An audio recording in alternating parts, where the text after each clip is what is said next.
Hello, hello, hello. What's up tonight, everyone? Welcome, welcome, welcome. Good to see you this fine Thursday. Cryptic Shrew, Joby, Spikes Cafe, IR Dreaded, Donovan Bain. What's up tonight, everyone? Autumn Shank, Ugg Twitch, Brew Brew Brew the Deck, of course, Maples of Magic, Jay Zoller, I saw you earlier. Good to have you around. End of Heartache, Motor City Ghost, welcome to the Fishbowl. Thank you for your subscription. Big scoops cheer for our new subscriber. What's up, everyone? Zenoa, Ryan, Hackleblade Man. D-Many, good to see you. Oh, man, I'm super excited. I don't know why I'm so excited to play this deck. As soon as I saw this deck, I was like, oh, this just looks so sweet. I don't understand why I like it. I guess it's because I love Smuggler's Copter and Lingering Soul, and all the recursive one-drop seems sweet. So I'm just really excited for this one. Did I say Thursday? I don't even know what day it is anymore. We got surprise spoilers. I was just making spoiler videos and doing against odds. What day is it? I don't know. But we're streaming. That's the good news. Hopefully we'll get some treasure chests tonight. We need to feed the children. I'm building red-white prison deck. I'm not sure what to use to win condition. If I use Nahira, I can't play Ensnaring Bridge. But Nahiri's upside to being removal and card draw as well as win condition. So do I play Nahiri Emrakul and no bridge or Legion's Landing and bridge? Ooh, that is a good question. I guess test both. I'm not actually sure which is better. White flag zombie copter. We got zombies, we got copters. I think this deck's gonna be fun and maybe actually kind of good. Oh no, chat is not visible. Oops. Why is chat not visible? All right, let me see. What are you doing, chat? Chat. Uh-oh. Chat should be visible. Oh, there it is. All right, chat's popping up. We made it, we made it. So what's up, everyone? Did you see the new Planeswalker deck cards? Angreth, the new Minotaur Pirate, Horrible Vraska, getting Rivals of Ixalan stuff already. We got Unstable this weekend, the craziest rules-changing commander that I promised I'm not going to go on a rant about, but... yeah, so what's up tonight, everyone? Eliwafu, welcome to the Fishbowl. Thank you for your subscription. Big scoops cheer for our new subscriber. Is there no sound either? There's got to be sound, right? You can hear me, I think, I hope. Man, you have some well-organized cards, Jay Zoller. All right, everyone, so let's do a reminder, start talking about this super sweet deck that I'm very excited to play, and then we talk about whatever. We can complain about commander rule changes, or talk about commander rule changes, or we can talk about Unstable coming out this weekend. We can talk about the new Rivals cards, Energy and Standard, all that kind of stuff. We'll go to stream mode as soon as we actually get the Moto chat up when we go to a game. So anyway, replay time. Yeah, Unstable's looking super crazy. California, welcome to the Fishbowl. Thank you for your subscription. Big scoops cheer for our new subscriber. Why? And the subs aren't popping up either. There must be something with Streamlabs. Hopefully I fix that so they'll start popping up. Anyway, everyone, replay YouTube. That's where you can find all the old streams. If you want to catch any of this stream, if you miss some of it, you can find it tomorrow, so subscribe to that if you haven't already. There's the splash. All right, we got subs working again. Turbo Jankspank for the second month in a row. Fishbowl equals Cess Cult. I guess it's sort of like that. Welcome to the Fishbowl. Thank you so much for your resubscription. Big scoops here for our resubscriber. Normal YouTube, if you missed it, we had a really sweet budget Magic deck. At least I thought it was super sweet. We had Martyr Proc for Modern, which is a deck I've wanted to play for a long, long time, but Sarah, or if you say it properly, Sarah Send It, was always too expensive, so I was pretty excited that we could finally play it, and it was actually really good. So if you missed that, check it out on the YouTube channel. Of course, merch page, tokens, t-shirts, playmats, all that kind of stuff if you're looking for a way to support the stream and the channel and the site. And donations available down below. $2 or more, you get your message read on stream. Certainly not required, but always appreciated. So anyway, let's talk about this deck, and then we will talk about Martyr. Yeah, that deck was so much fun. I think think we might play a non-budget version on stream at some point in the not too distant future. Also, I think there's, oh man, there's special announcements too. Shadow, welcome to the Fishbowl, and Sergeant Memorial for the 5th month in a row. Do you think that MTG will have to step up in the next few sets because of how full the card stock is and the amount of specialty products they've been releasing?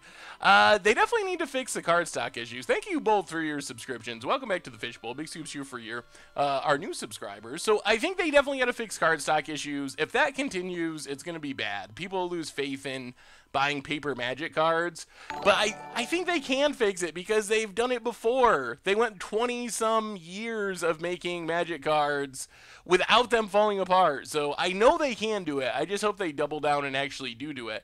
We have our donation already. Thank you so much from Tomatoes, $2. Hey Seth, I love the content, and after Christmas you'll be receiving a chunky donation. Well, Tomatoes, thank you so much for the donation and for the kind words, and awesome. Thank you so much. Definitely appreciated.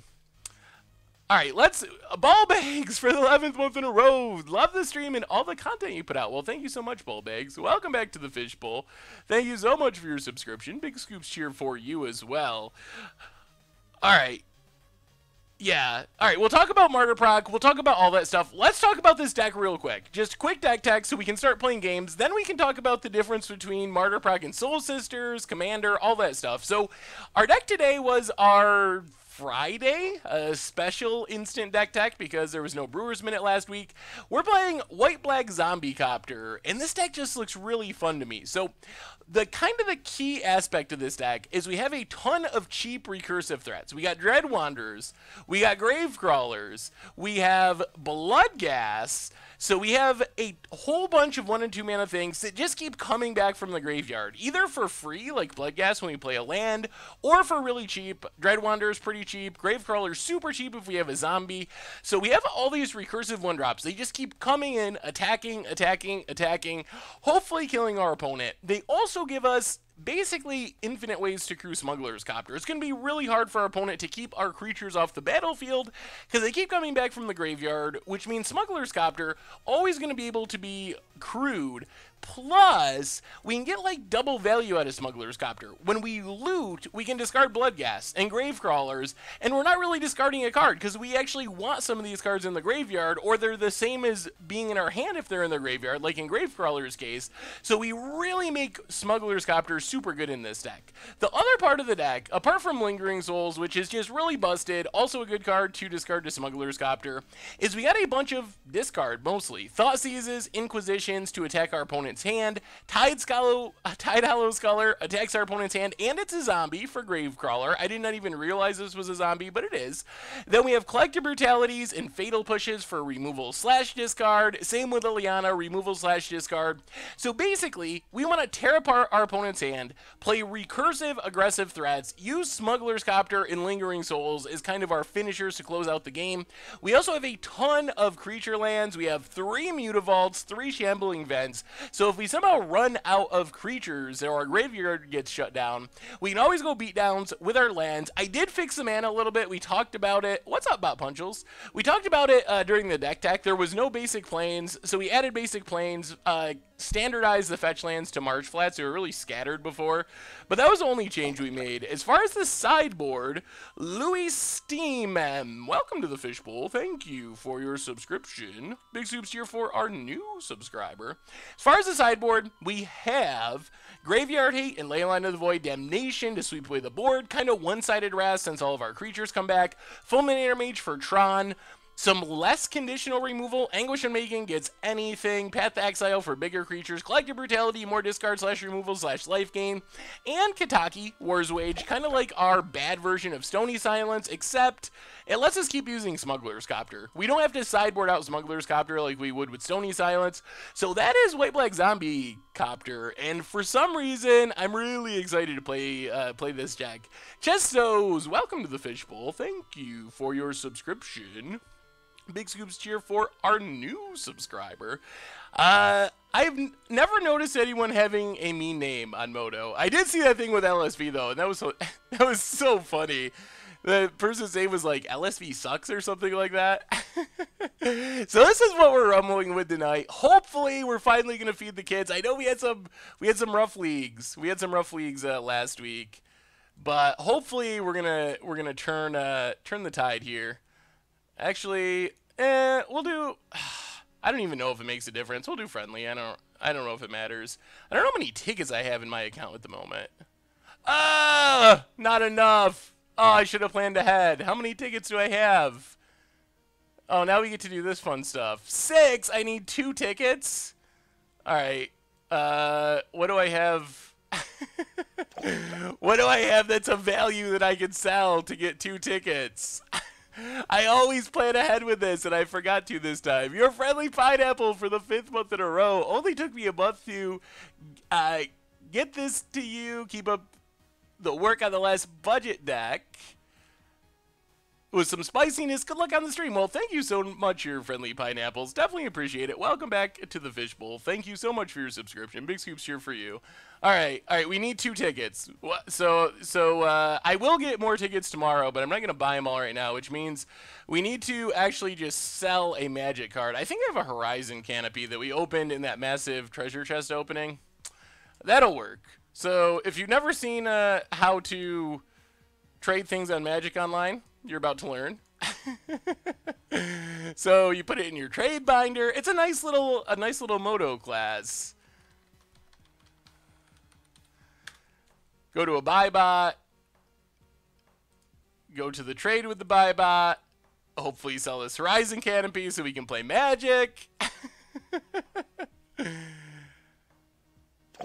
What do we get? 18 ticks? All right. That's enough. That's enough. We just got to win these ticks back now by doing good with this deck. The Jimothy Just for the 3rd month in a row says, keep up the good content. Thank you so much. Welcome back to the Fishbowl. Big scoops here for our resubscriber. All right. Now game on. We got there. We got there. Now we can jump into our league. Zombie Copter. Event tickets. All right, we're ready to go. We made it. My bad, everyone. I should have planned that out ahead of time. All right.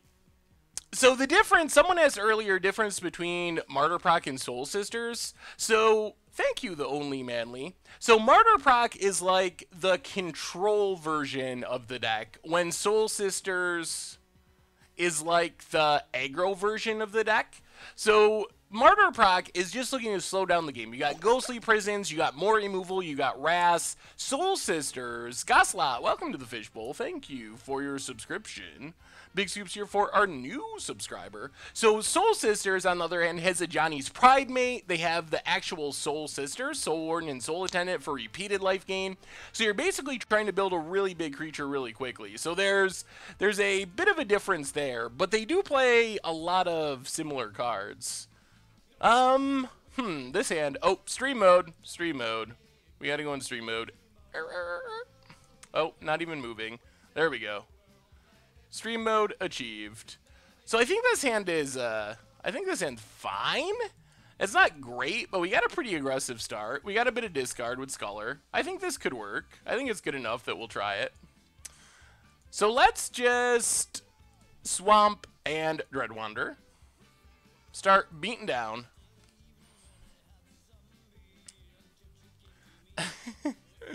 Yeah, I think we might play a non-budget Martyr Proc deck at some point, because I think Martyr Proc is actually really fun. I had a lot of fun playing that deck. I think going non-budget would shore up some of the bad matchups that we struggle with. Have some Gideons and so forth. What if Ills for our opponent? Cracks it. Chronolands, welcome to the Fishbowl. Thank you for your subscription. Big scoops here for our new subscriber.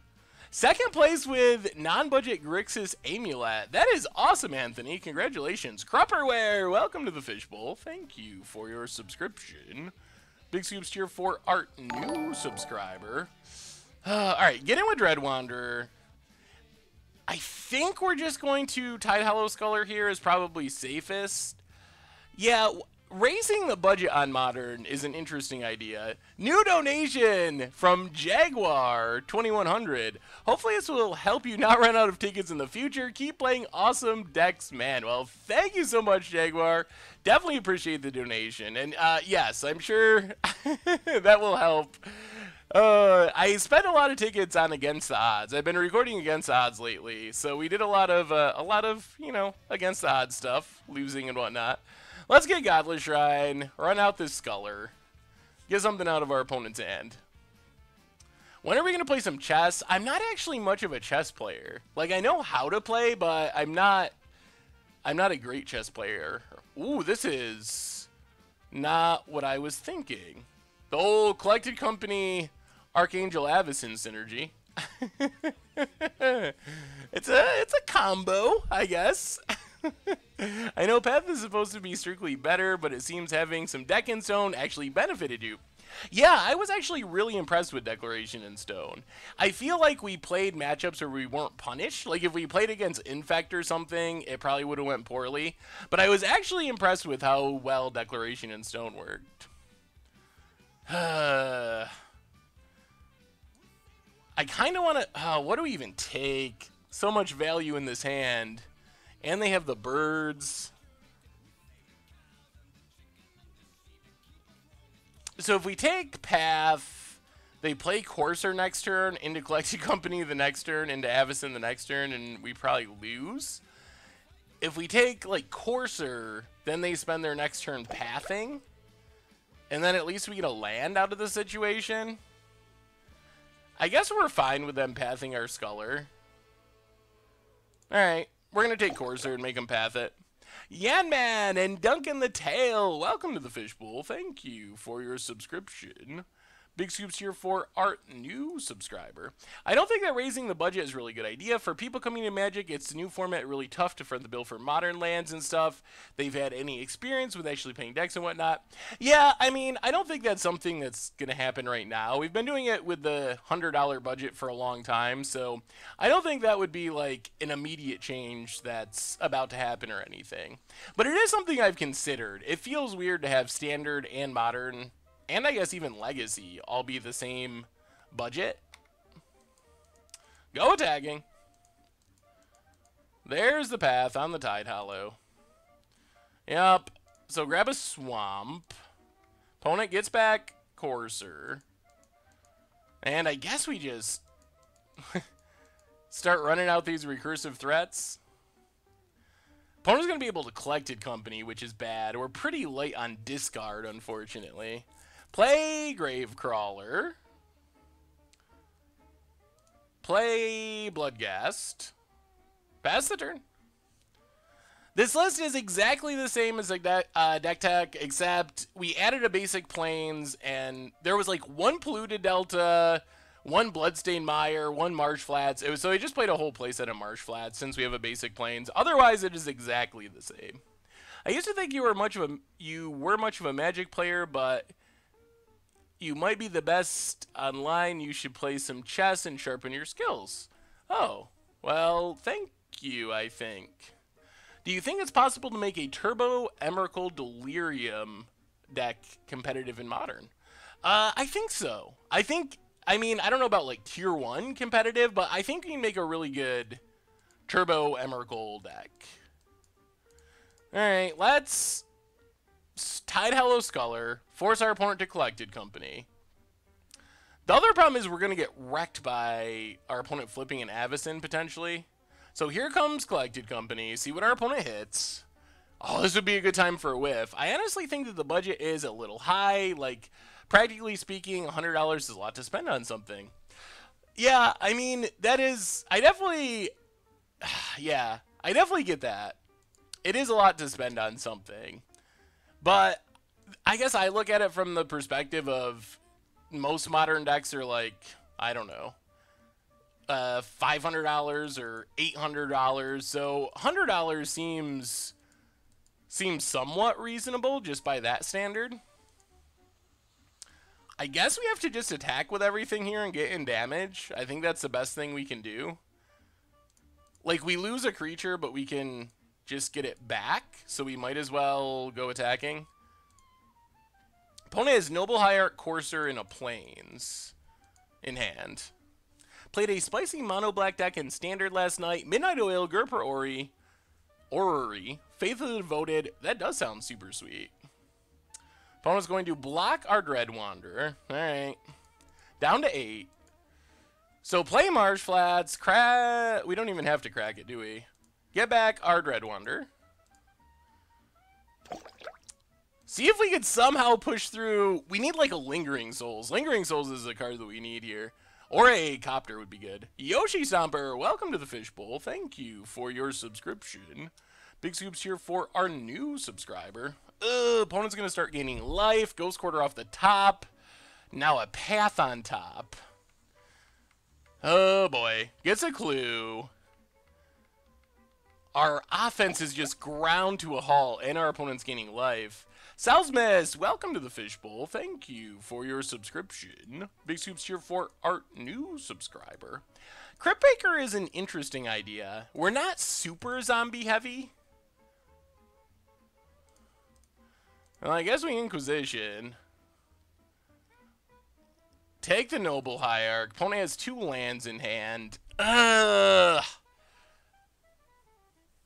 Attack, attack, attack. Well, I guess we attack with everything. Because everything comes back anyway. But we just lose everything, right? They sack a clue.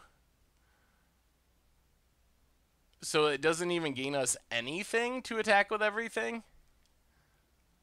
Hey, welcome, Dragon Radieth. Good to have you.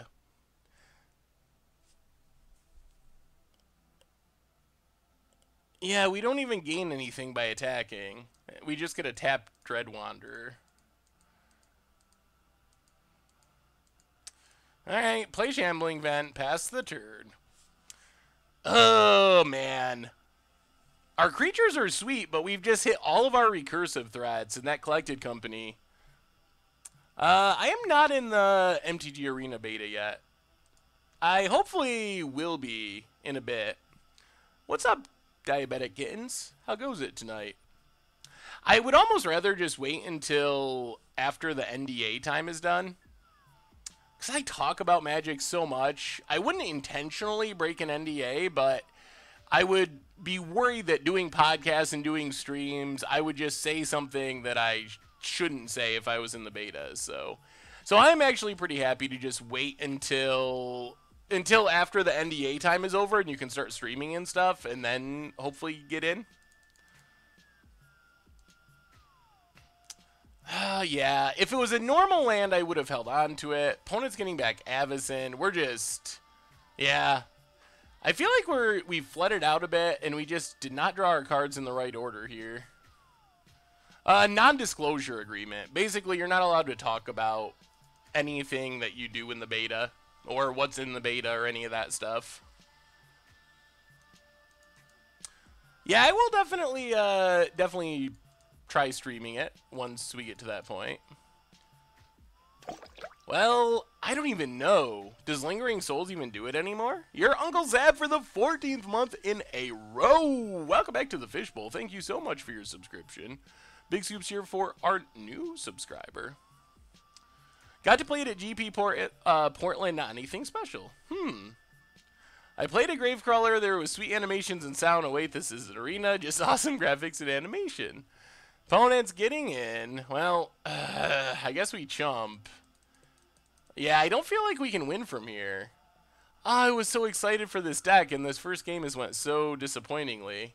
Noble Hierarch, our opponents just played bigger, better creatures than us. Liliana would have been awesome like a million turns ago, but now it does nothing. Do we just concede? We don't have Damnations. We don't really have anything that gets us out of this, and they have Avacyn. Esperago, welcome to the Fishbowl. Thank you for your subscription. Big scoops here for our new subscriber. Yeah, we're just going to concede. I don't think there's really any reason to show our opponent any more of our deck. There's no way we're getting through Avacyn and all that stuff. Yeah, well, man, I feel like we just got a pretty underpowered draw there. Maybe we shouldn't have kept that opener. I don't know. So Damnation seems reasonable in this matchup. Collective Brutality seems pretty good. Otherwise, I guess Path is probably fine if we can find room. Yeah, I feel like we get a pretty good sense of their deck. It feels like it's the pretty close to the deck that Todd Stevens always plays, like green, white Value Town or whatever it is. So what are we cutting? Let's go down the Inquisitions. Bring in Damnations.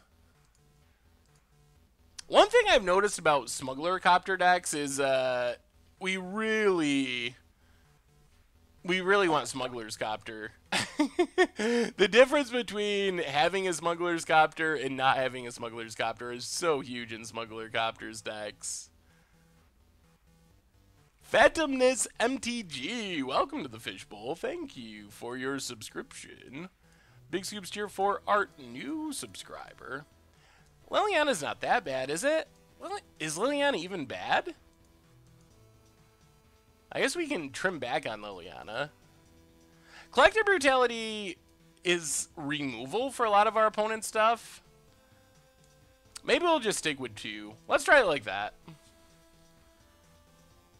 I mean, we gotta have stuff to attack with. Like, Dreadwander is not the most powerful card, but it's kind of the entire plan of our deck to play a bunch of 1-drops and go to town. Alright, well, we're gonna keep this based mostly on Damnation, potentially being insane. If I donate, will you play chess? I'm not even sure exactly how to answer that question. Maybe?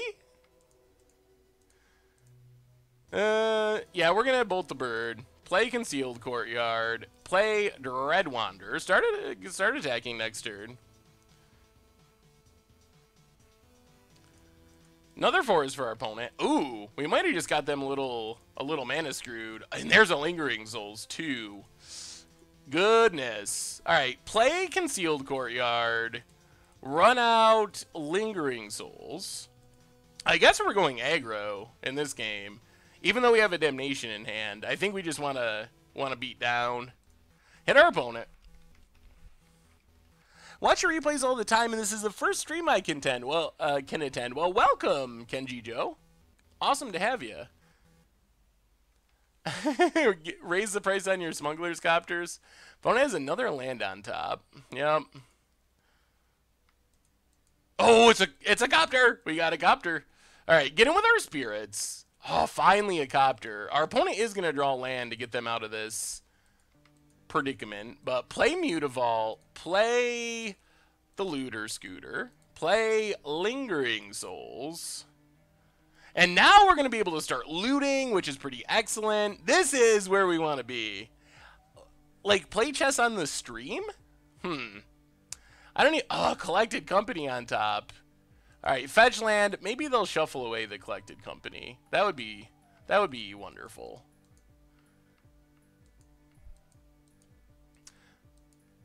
What are my favorite modern Panharmonicon targets? Working on a Panharmonicon deck with Meiotic Manipulation. Ooh. That's a good question. There's a lot of sweet ones. Thragtusk is super sweet. Muldrifter and Shriekmaw are super sweet. Let's fire up Copter. Go to combat. Opponent has a Path. Temple Garden, untapped. Gets a clue. Oh, we're never going to get in a hit with this Copter, are we?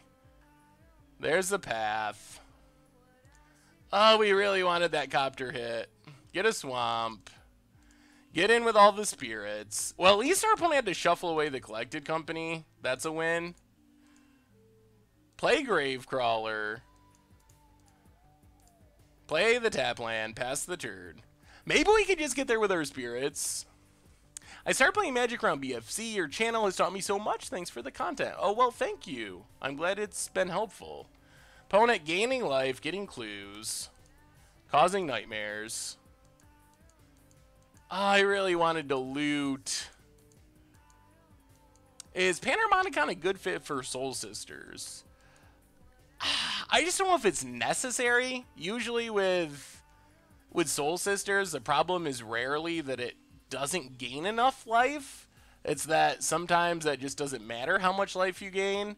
So I'm not sure if it actually fixes any of the weaknesses of the deck.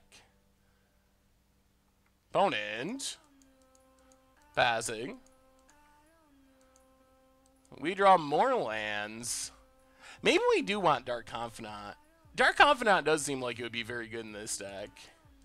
Get in with our spirits. Keep attacking.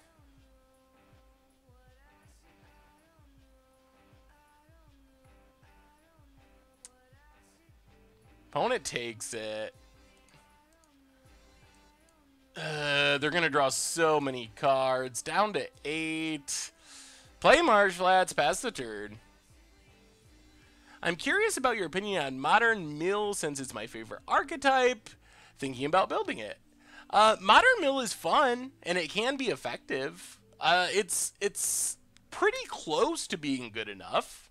I think you can build a semi-competitive mill deck for Modern. So the rule changes. Basically, the Commander Rule Committee, out of nowhere, decided that all silver border cards, minus like 10 that they put on a ban list, would be legal in Commander, but only for a month. So I have no idea what is going on with that decision. It seems so ridiculous to me. I have no idea why they decided to do it that way. I don't know if our Lingering Souls tokens are going to be enough. Kara Ashmore for the 9th month in a row. Zombies and Copters, I'm having standard flashbacks already. Yeah, hopefully we do better than an 05. That would be pretty nice. I feel like this deck could be good, but it's not... It hasn't started off too well. It feels like we've just been endlessly... What? Oh, man. I really don't want to lose to this deck. Yeah, I don't know about playing Elspeth in your Collected Company decks. I feel like we're losing to a less than ideal Collected Company deck here.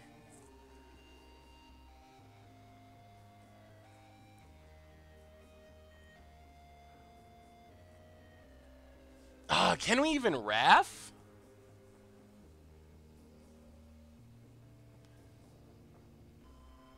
So we could block Voice, and then we could Wrath, but then our opponent still has an Elspeth, and we can't be Elspeth. So I guess we gotta let it go for now. See what we draw, and try to kill Elspeth before... Oh, they have Selfless Spirit, though. Oh, this is Nightmares. Nightmares! Where's all of our real Magic cards, deck? Collective Brutality. Okay. Well, I guess that's okay. So, oh boy. I feel like our odds are pretty close to 0. We can't sweep the board until Elspeth is actually dead. If we let Elspeth live, it just beats us if we sweep the board. We have nothing and they're making 3 soldiers a turn. So I don't think there's any way we can Wrath until Elspeth is dead. The problem's going to be they're going to be able to play their silly Selfless Spirit. And then our Wrath is offline anyway. Well, it's not a 2-turn clock, though, because they're gaining life with this Courser. So it's a 3-turn clock. And I don't think we live 3 turns because of the Courser life gain.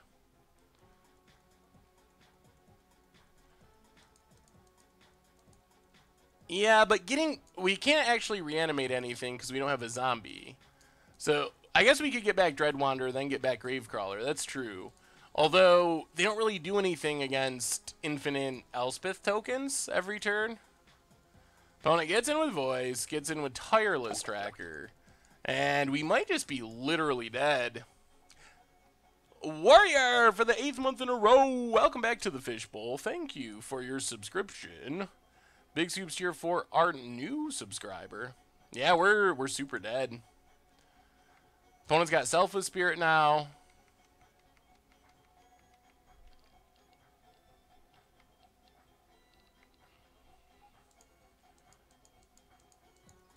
They have more stuff?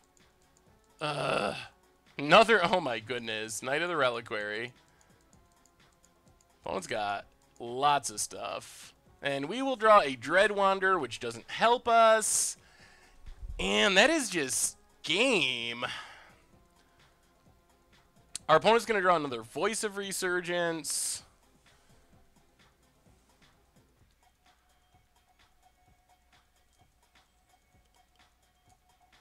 The problem is we have to get Elspeth off the battlefield. None of our lines do anything if Elspeth is on the battlefield. So 2-mode Brutality, kill a creature, drain. So kill Selfless Spirit, drain our opponent, discard Dreadwander.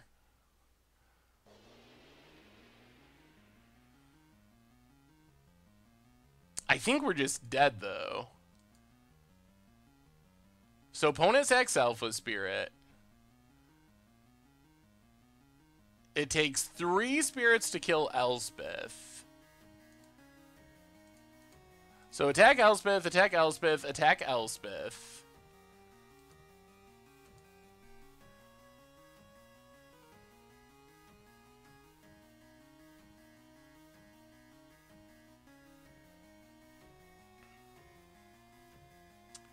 Opponent blocks, we kill Elspeth. Yep. Well, we'll see. Maybe we stay alive by chumping. I don't think so. We chump here. We chump here. 6, 7, 8, 9. Yeah, I think we're very dead even with chumping.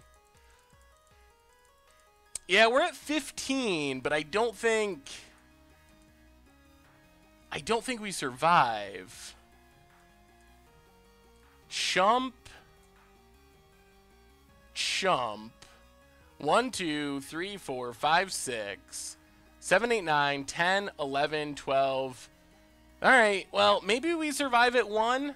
Well, if our opponent's not attacking with Knight of the Reliquary, that increases... Oh, now we're super dead, yeah. Now we're dead no matter what. Gets a Gavany Township. Activates, yeah. Block, 12, 13, 14, 15, 16. Yeah, if our opponent attacks with everything, we're dead. Yeah, they can Ghost Quarter the vents too. We're just dead in all many kinds of ways. I assume they just Ghost Quarter here.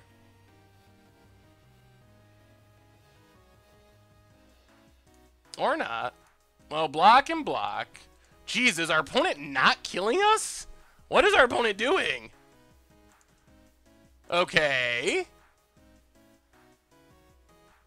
I do not understand, but we're alive. Well, I guess that's why you don't just scoop. I mean, we're still in horrible shape. Our opponent has 7 clues. They can redraw an entire another hand of cards. But our opponent did not kill us for some reason, which I will never understand. But 7 clues is still insane. Yeah, I don't know why we are alive. We should not be. We draw a Mutavault. Well, go attacking. No reason not to swing with everything. So go attacking. See if we can chip in for some points of damage. I can't believe... Yeah, I don't know what our opponent was doing there. Opponent blocks. Opponent blocks. So we hit our opponent. Down to 7.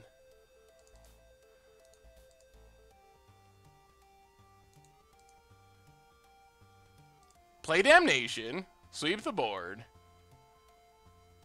Play Mutavault. Get back a Dreadwander. Yeah, Lingering Souls would be a pretty sweet draw. Our opponent just can draw so many cards. So many. So many cards being drawn. Should have used Vault to make them use Quarter. I'm confused. Eternal Witness. Oh, goodness. No! Oh, my goodness. Why am I getting punted? I'm so confused why people are saying punt. So Eternal Witness gets back Elspeth. Here comes Voice of Resurgence. So I guess it's Lingering Souls or bust. I don't think there's anything else. Opponent passing. Certainly not Bloodghast. Oh, opponent punting. Okay, that's fine. That makes sense. I'll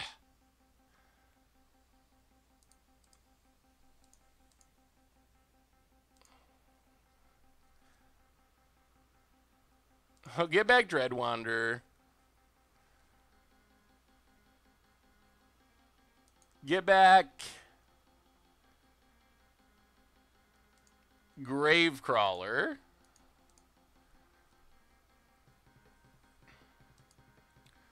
And, oh, we're locked into chumping. Pass the turn. Mr. Squishy, welcome to the Fishbowl. Thank you for your subscription. Big scoops here for our new subscriber. Yeah, Bloodghast has haze, but it can't really do anything. Zermill. That sounds pretty interesting. Oh, I think I remember this email. Opponent, make some soldiers. Yup. Man. Elspeth is a pretty powerful card when it just sits out there turn after turn. Opponent gets in with Voice. Is there even any reason to block? I mean, I guess we block. I think we're just back to being literally dead though, and there's no hope. That's definitely a super spicy idea of building mill. Fraying Sanity, Stronic Resonator. Seems really fun. Thoughtseize. There's a card that would have been good a lot of turns ago, and that does it.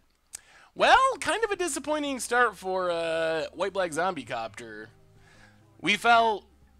I felt like the deck was just 100% outpowered. Like, it wasn't... It's like our opponent's deck was just twice as powerful as our deck. So, hopefully that changes as we play more games. But not the start I was hoping for. With this deck that seems so sweet. It seems like such a sweet, fun deck. But, woo!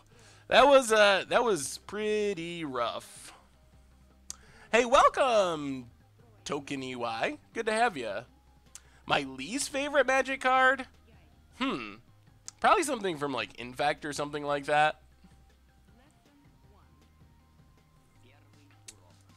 Alright, let's try another one. On to round number 2.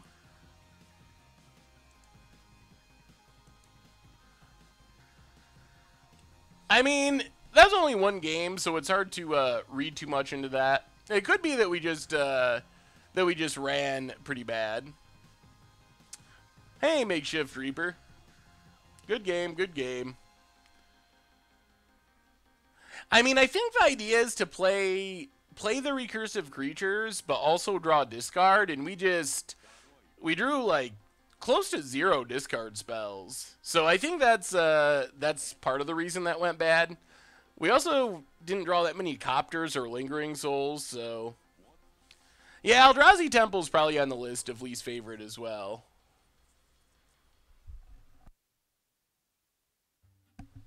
If I was going to pick least favorite Infect card, it's probably Blighted Agent, because you can't even chump block it. Alright, this seems like the kind of hand our deck wants. We tear our opponent's hand apart, starting on turn 1 with discard.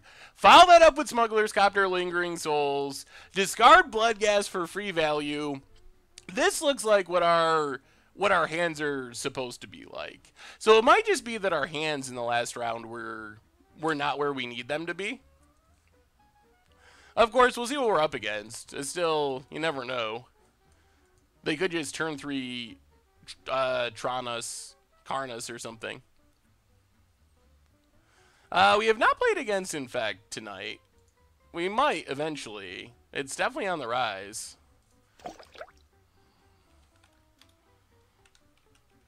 Shuka Blaze for the 6 months in a row. It's already been half a year, Shuka Blaze. Time definitely flies. The jank makes the time fly. Thank you so much for your subscription. Well, welcome back to the Fishbowl. Big scoops here for our new subscriber. Thanks for all the great content. Wanted to let you know that I 4-0'd my local Modern League last night with a very blue-red Spirit deck. Oh, awesome. That's a fun deck. Marsh Flats. I think we have to get, unfortunately, our Godless Shrine, even though we're going to drop to 15 here on turn 1. And Fuzzies. Oh, Mana Leak and Pestermite. Well, I guess we just take Pestermite and all blue sources. What is our opponent's deck? What is this deck? What is this hand? Pass the turn.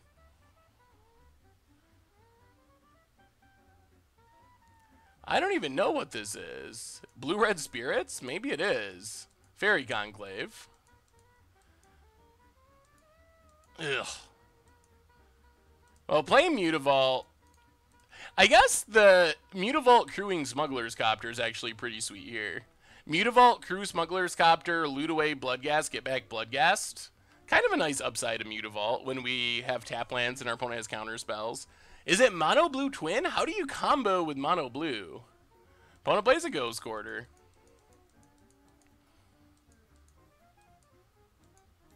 Fatal Push. Alright, let's fire up Mutavault.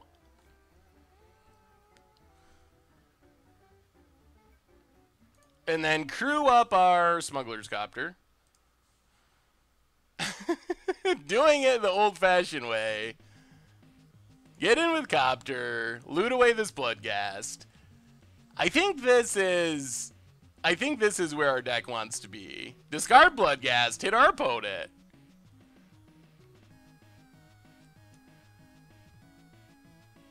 Play Shambling Vent. Get back Bloodghast.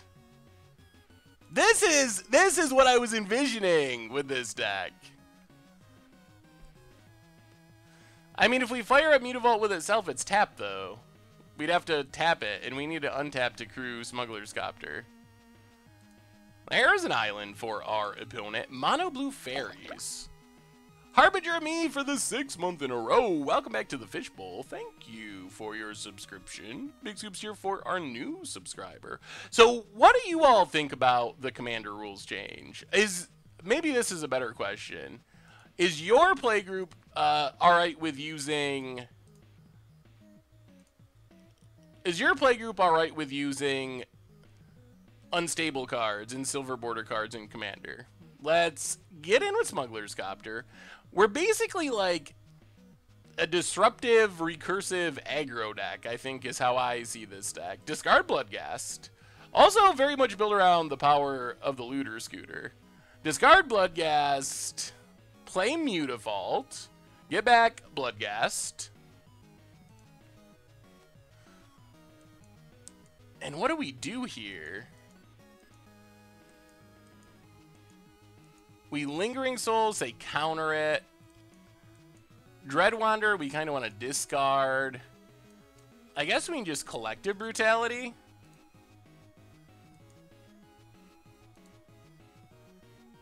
Yeah, let's just Duress. We know they have a Mana Leak at least. I feel like the rules change is a money grab. Yeah, that's a way to look at it.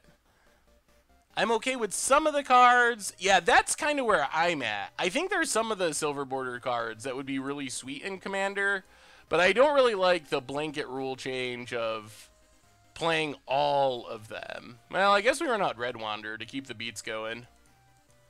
Pass the turn. My group all graduated from college, but we give it a shot with everyone having access to Silver Border.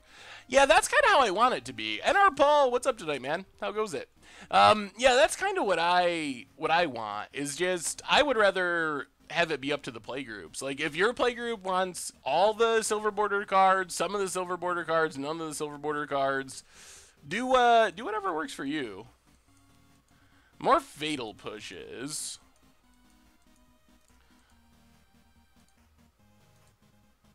Opponent has Ghost Quarter Conclave. I guess we just cast a Lingering Souls to crew Copter. Yeah, that's what I think is kind of best in this scenario.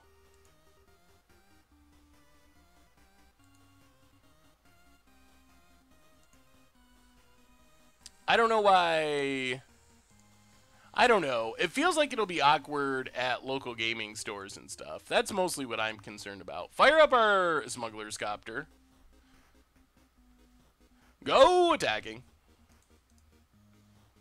Do some looting.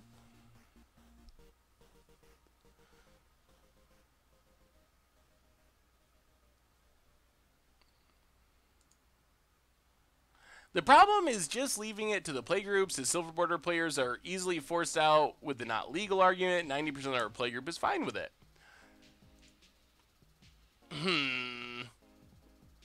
I guess we'll pitch a fatal push. Yeah, but it's saying all but 10 Silver Border cards are legal. It seems like that just says the opposite thing. Then the Silver Border players can be like, haha, I'm in a Nerf Wars you, and I mean, I know they did end up changing the Nerf War thing, but then you have the opposite scenario, where the people that want to run around and high five and Nerf War people can be like, well, the rules say it. Cube Able released a Scryfall visual with all the cards in Unstable with different variants. Ooh. Yeah, it's really cool the way that they printed so many multiple versions of things. I think that was a really sweet idea from Wizards. Let's collect your brutality. Duress our opponent.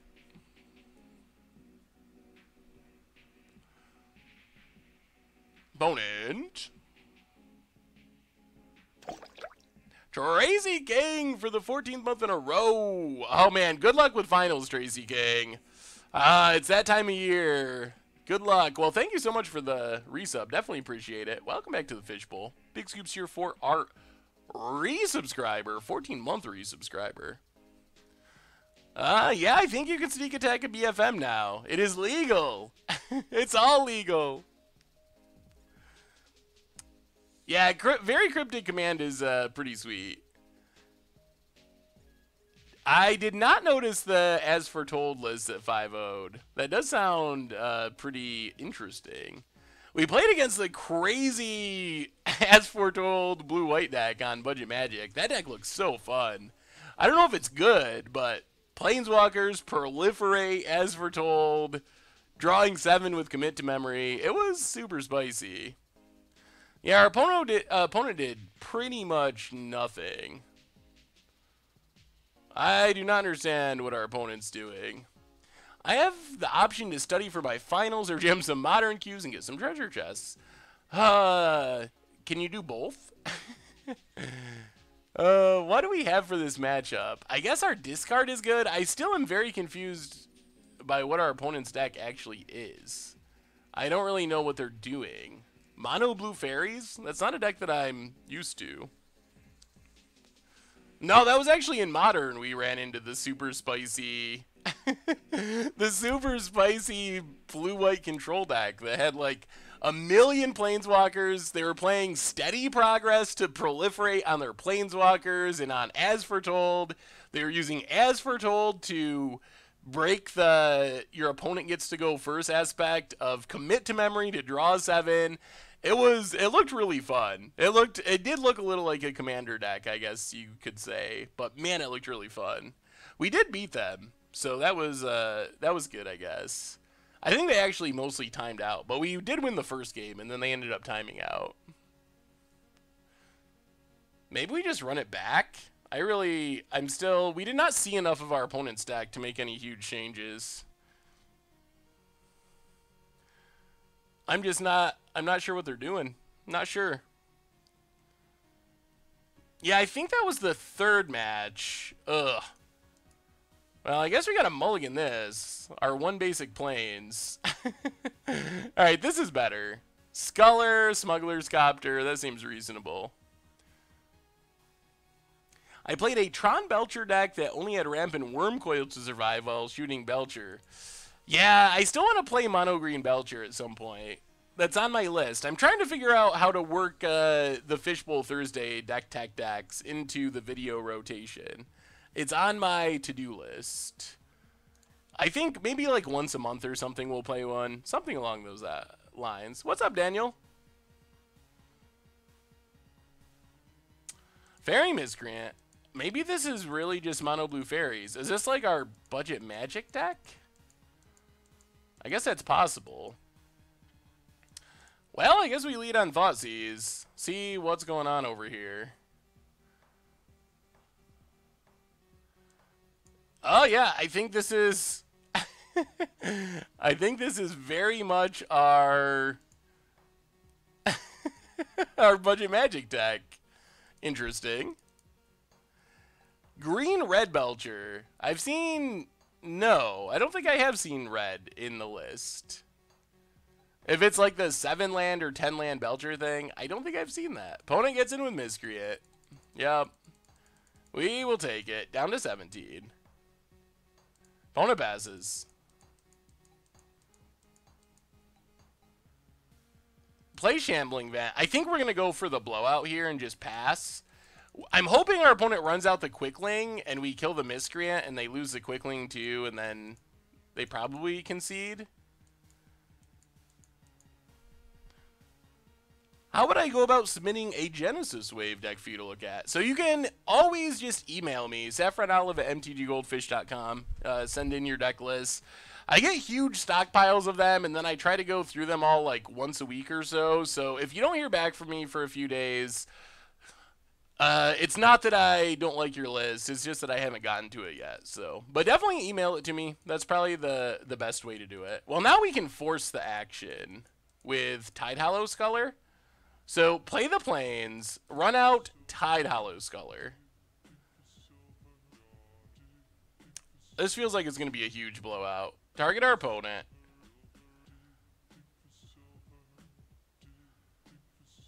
Maybe they don't run it out. Maybe they just let it go. Is there any website that has all the MTGO prices on one sortable list? Well, we have them on Goldfish by set, but we don't just have every Moto card. Uh-oh. Opponent said they're new to Moto and accidentally clicked OK. Ugh.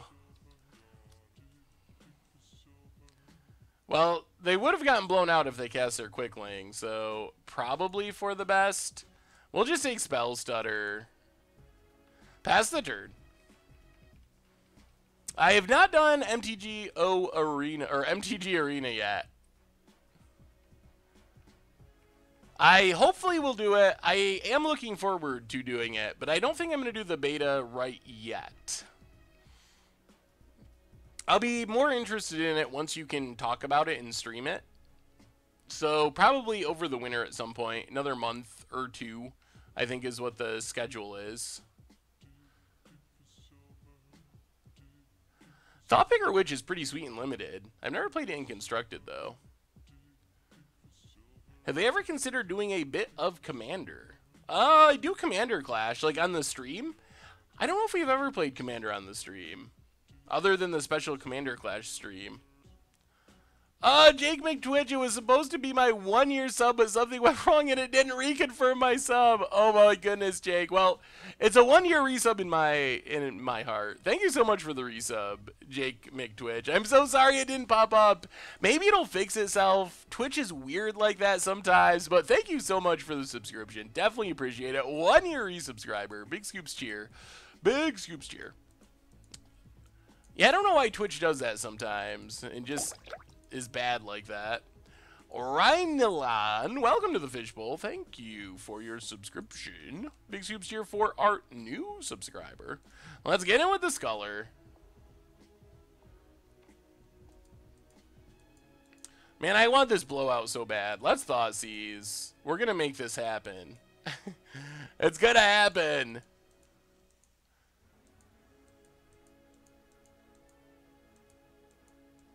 Opponent remands. Alright, not happening yet. Play Copter. Pass the turn. We played Brawl 1v1. Did we stream that? I know we did a much brew on it. Maybe we streamed it as well. It's possible. Oh, what was your question, Grooslog? Vapor Snag. Ugh. Is there some world where we lose this match? That would be sad. That would be very sad. Opponent gets in with Miscreant. Okay. I think we're still okay. We can Tide Hollow Sculler, Fatal Push to stop the Spell Stutter.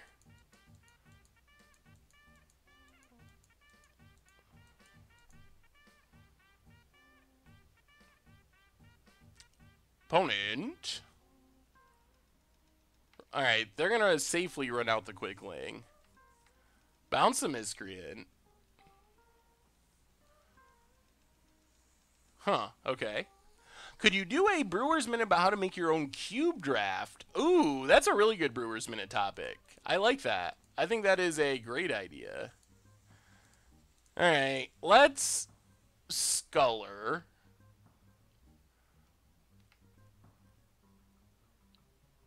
More Quicklings. I guess we'll take Spell Stutter. Fire up our Smuggler's Copter. Get in with Smuggler's Copter. Out of curiosity, of all the Ravnica guilds, which one do you identify most with? It's got to be something with black. I think we discard Liliana. Well, Bloodghast has got to be the right discard. I think it's got to be blue. I would probably say Dimir, blue-black, but blue something. I like any of the blue guilds are pretty close. 5-color blue, let's go with that. But I think Dimir is probably the most, the closest. Yeah, I guess we just Thoughtseize this Quickling. I guess that's fine. Get our opponent empty-handed. Pass the turn. When Commander Clash does user submitted week, where do the deck lists come from? It's just all the decks that people submit. Mostly people that watch Commander Clash. Oh, that's a good draw for opponent. In the YouTube comments, but also emails, in the comments on the Goldfish site. So any place you leave them. We usually put a call out like a week or two ahead of time saying, oh, we're going to do another viewer submitted week. Leave your lists. And then you can put them in any of those places. Also, this week's Commander Clash coming out early tomorrow. Tomorrow there's a special edition of Commander Clash. So make sure to keep an eye out for that.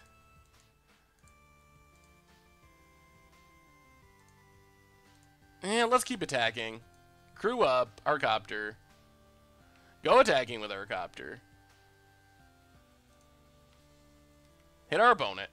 Loot. Ooh, Lingering Souls is pretty good. Discard Liliana. I can't tell you what makes it special, but it's coming out tomorrow morning, 11 Eastern time, rather than Friday. And I think it'll make sense once you see it. Didn't attack with a Bloodghast because I want to play this Copter and have it on defense. Really? They drew a counter? That's a Spell Stutter. Alright.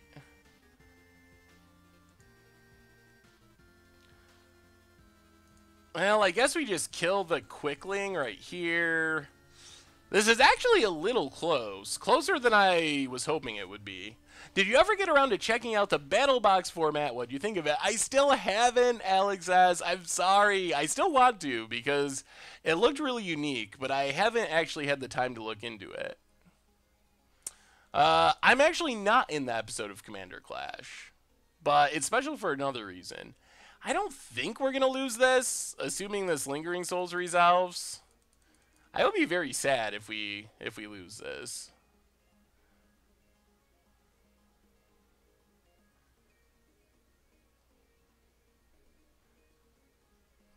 Where do you get the pre-con Commander 2017 decks on Moto? Didn't see them in the store. The only way the Commander 17 cards are on Magic Online is through the treasure chest. That is the one and only way. Alright, gonna kill our Shambling Vent right now. So we get a Swamp. Ooh, we draw a Swamp. That's good. Okay, so crew up are actually play Swamp, play Lingering Souls. I think this Lingering Souls pretty much, I think this makes sure that we're not going to die. Flashback Lingering Souls. Yeah, it sounds like a pretty interesting format, the Battle Box thing. Crew up Copter, go attacking. And Lingering Souls, super good against Mono Blue Fairies. Watch our opponent draw like Psionic Blast. I can't remember if this is the deck with Psionic Blast or not. If it is, and we die to Psionic Blast. I'm trying hard to make this Teamer Energy deck work in Standard. Don't think there's any hope. Yeah, I mean, you probably figure it out. There's gotta be a way. Oh, come on, no Psionic Blast. Well, so far we've played two pretty lopsided matchups. In round one, it felt like our opponent's deck was way more powerful than ours. And then in this matchup, our opponents run pretty bad, and it feels like our deck is just a lot less budget-friendly than theirs. So, I guess we'll take it. Haven't played any super close, grindy matchups, though. Oh, and we got the GGs. Whew, alright, we got there. Over Mono Blue Fairies, which is actually a pretty sweet budget option. I think our opponent's draws were a little below the curve, but it is a pretty sweet budget deck. Alright, back on the winning track. Up to 1-1, up to 1-1. We got it. We got a shot to get a treasure chest still. We've righted the ship to some extent. The 4-1 dream, we're still alive. Alright, quick 30-second break. 30-second break, be right back with round number 3 with Copter Zombies. White-black Copter Zombies even.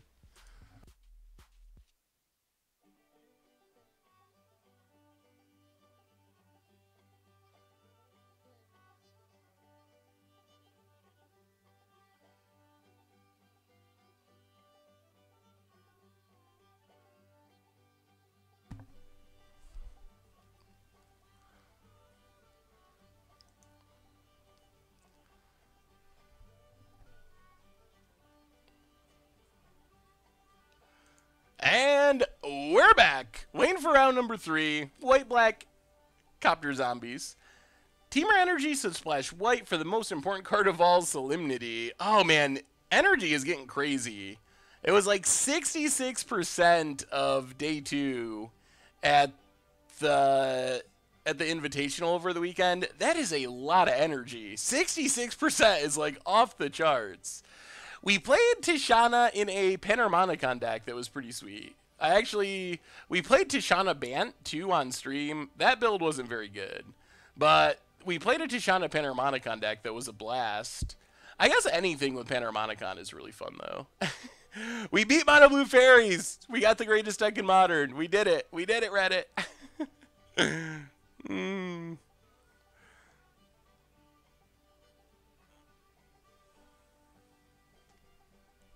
Watched Zero Magic this past weekend. They had the Magic Cup too.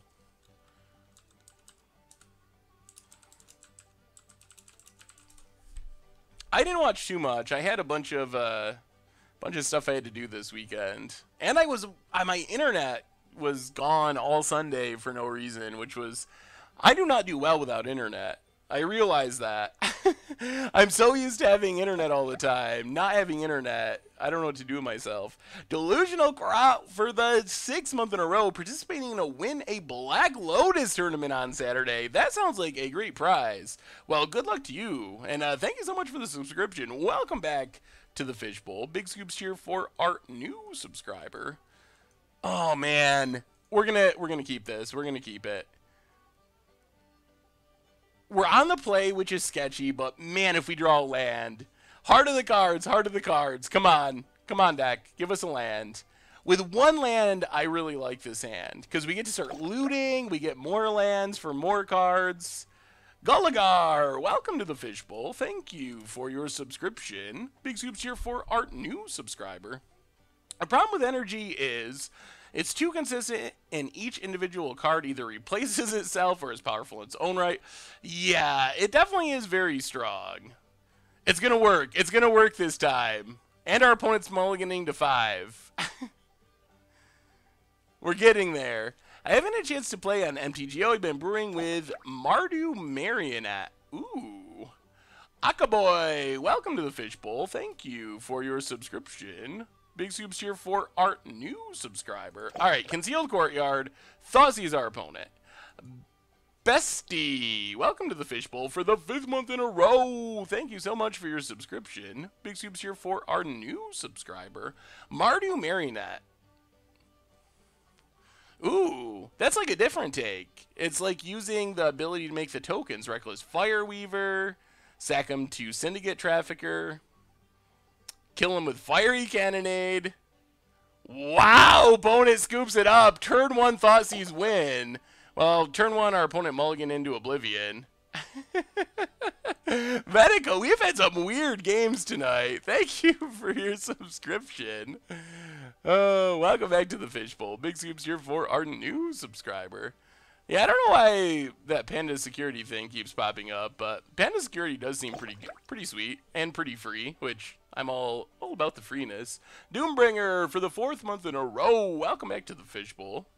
Thank you for your subscription. Big scoops here for our new subscriber. Did I see Fabiano's Teamer Moon deck from the SCG Invitationals? Tried it in the solo queues, and it was super sweet. I haven't played it yet, but I did see it, and it did look super sweet. And Fabiano always has super sweet decks. That's one thing about Fabiano. He always has super sweet, just kind of grindy cards that he has sitting around decks. So I really like Fabiano decks. I don't think we're going to... Yeah, I think it's mostly that our opponent didn't want to give away any information and figured, I guess, with 5 cards and whatever we were thought seizing, their odds of winning were pretty low. I'm pretty happy because they didn't know we had a 1-lander. So it's possible we just never drew a second land and we would have lost. I guess we just got to run it back because we don't know what's going on. Boros deck from Flores. Ooh. That's like, it reminds me of the modern Blood Moon deck, but standard version. Planeswalkers, good red-white removal. Thematic Compass, that's some spice. That does look pretty sweet. Really like the red-black graveyard deck. We've seen a lot in the videos, but I haven't been able to find a good deck list. Is it a possible Much a Brewer Modern Monday deck? Yeah, I think that's definitely a possibility. I think there were just videos today from Steve Rubin over on Gathering Magic, but I think we could definitely play it at some point. I like the, I don't want to say original build, but it reminds me of the Vengevine deck a little bit, but it's a different take. There's no Vengevines, but it does a lot of similar things to the Vengevine deck we were playing over the summer and having some success with. Sevo, welcome to the Fishbowl. Thank you for your subscription. Big scoops here for our new subscriber. What is our opponent playing? Just mulligan.deck? Opponent goes to 6. Mountain. Maybe our opponent scooped because they knew I would make fun of their M15 mountains. Didn't want to deal with that. Dreadwander, get in there. Do you think that it's possible to make a competitive Pure Steel Paladin Voltron deck in Modern? If so, any ideas? maybe the combo deck is definitely... Uh-oh. Is our opponent playing free win red? Are we getting blood mooned? Oh my god. The only... Oh boy, this is bad. This is super bad. The little dread wanderer that could. Genesis Rangok, welcome to the fishbowl. Thank you for your subscription. Big Scoops cheer for our new subscriber. So I think what we got to do here is not play our land, try to discard this blood gas to hand size to speed up our clock, and hope that we draw... Yeah! Yes! Oh, we are the luckiest. We are the luckiest. That is a swamp off the top. That means we actually get to play Magic. I think we still want to discard to hand size, though. Discard Bloodghast. Oh! Man, we do not have many basics in this deck. I gotta pull it up. I think it's... Ugh, Rabblemaster. Rabblemaster. Okay. Gets a token. Gets in. Huh, okay. And a Copter, too. Huh.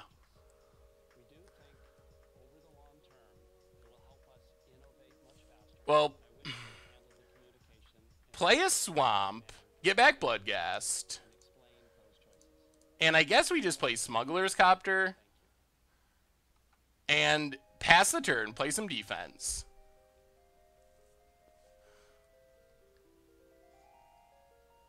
Pyro Prison, I saw, is that the one that top 8'd at the SCG this past weekend? It seems similar. I still don't know about Rabblemaster. Never complete... Chalice on 1. Okay. Okay. Bone it. Goes attacking. Well, now we get just endless looting, which is sweet. Fire up our Smuggler's Copter. Man, this is awkward. Block a Goblin. What a... these decks do such weird things to the game. It's awesome. We'll discard this Lingering Soul so we can flash it back. Kill a Goblin. Thankfully, we can play a lot of our stuff from the graveyard, even without Chalice of the Void. We can't kill this Rabblemaster, though, unfortunately. How do we get out of this? What do we do here? We can't Fatal Push anymore. Well, let's flashback Lingering Souls.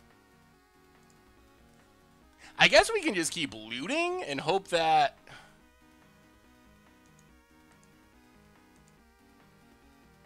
that's enough. Fire up Copter. Attack. Attack. Loot. Discard. Ugh. I guess Thought Seize. We never really had a window to push, though. We didn't have Revolt triggered. Pass the turn. Opponent's down to 11, and Dread Wanderer can block. I don't know how we're ever going to get low enough to get it back from the graveyard, but it can actually block. Ugh. Oh, that is a killer draw. That is a killer draw. Do I ever find myself talking in the third person when I'm not streaming? Not really. I don't think. Well, maybe. Maybe I do sometimes. That's not good. That's not good at all. Opponent. Big attack. What did they scry? Left 1 on top. 4, 5. All right, we'll take 6 for now, I guess. Not happy about it. We'd love to find another swamp or our 1 white source. It's a Mutavault.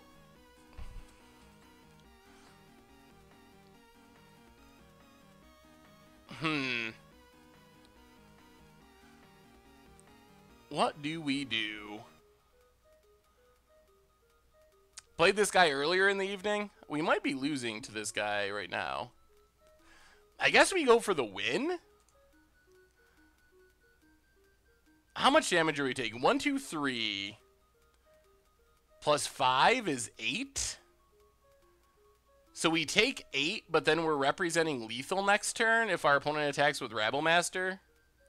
We have 1 Plains. I added it at the last minute because I didn't want to lose to Blood Moon. So we do have 1 Plains in our deck. We can't Fatal Push because of Chalice of the Void on 1. Our whole hand is locked out. So we'd hit for 3, 4, 5, 6. Our opponent hits us with everything. And then we hit them back for 3, 4, 5 in the air, and that's lethal. I think that that's got to be our best line here. So fire up our Smuggler's Copter. Go attacking.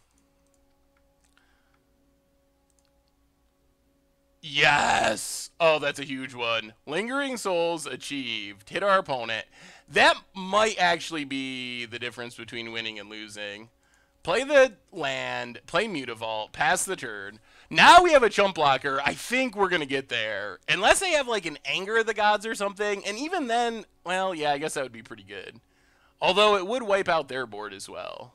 But we would lose everything.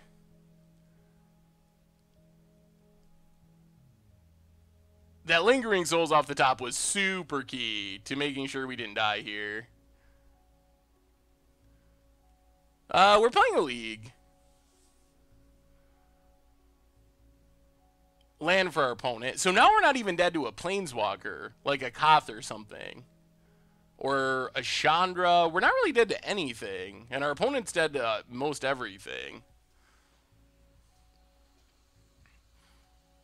Ever going to bring Pauper back to the YouTube channel? Well, good news for all of you is we're actually playing Pauper for Much Brew this weekend. As far as having Pauper be a regular every week series, the problem we run into with Pauper is the same problem that Jake ran into. And that's that you just run out of stuff. The meta doesn't change as much as other formats, so you kind of run out of stuff to make videos on. So we'll see. It's possible there will be more Pauper content, but I'm not 100% sure if it'll come back as a weekly series like it was before.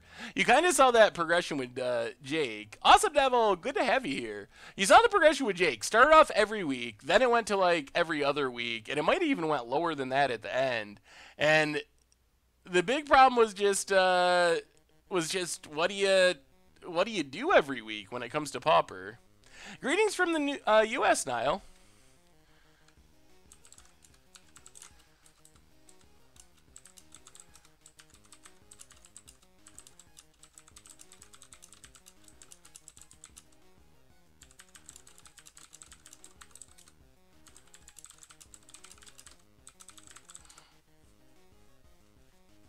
Opponent has Hazoret. I don't think this changes the equation. Fires up Rabblemaster. I think they're still dead. Attacks. Yup. Rabblemaster pumped. 5. So we just block. 5, 6, 7, 8. Take 8. 5, 6, 7, 8. Yeah, we'll take 8. Down to 4. Wow, that was close. So we're probably going to play more free win red again soon because I really like the deck. I really like Hazoret. I'm not a huge fan of Rabblemaster, but I don't know. I could very much be wrong. I think we got there. Moving up to 2-1. That means we only got to win one of our last 2 and the kids are eating. And we're opening a treasure chest with whiteback Copter zombies. It's really turned. The tide has turned after how rough things started out. Get in there. Loot with Copter. Discard a Liliana. And I think that should do it.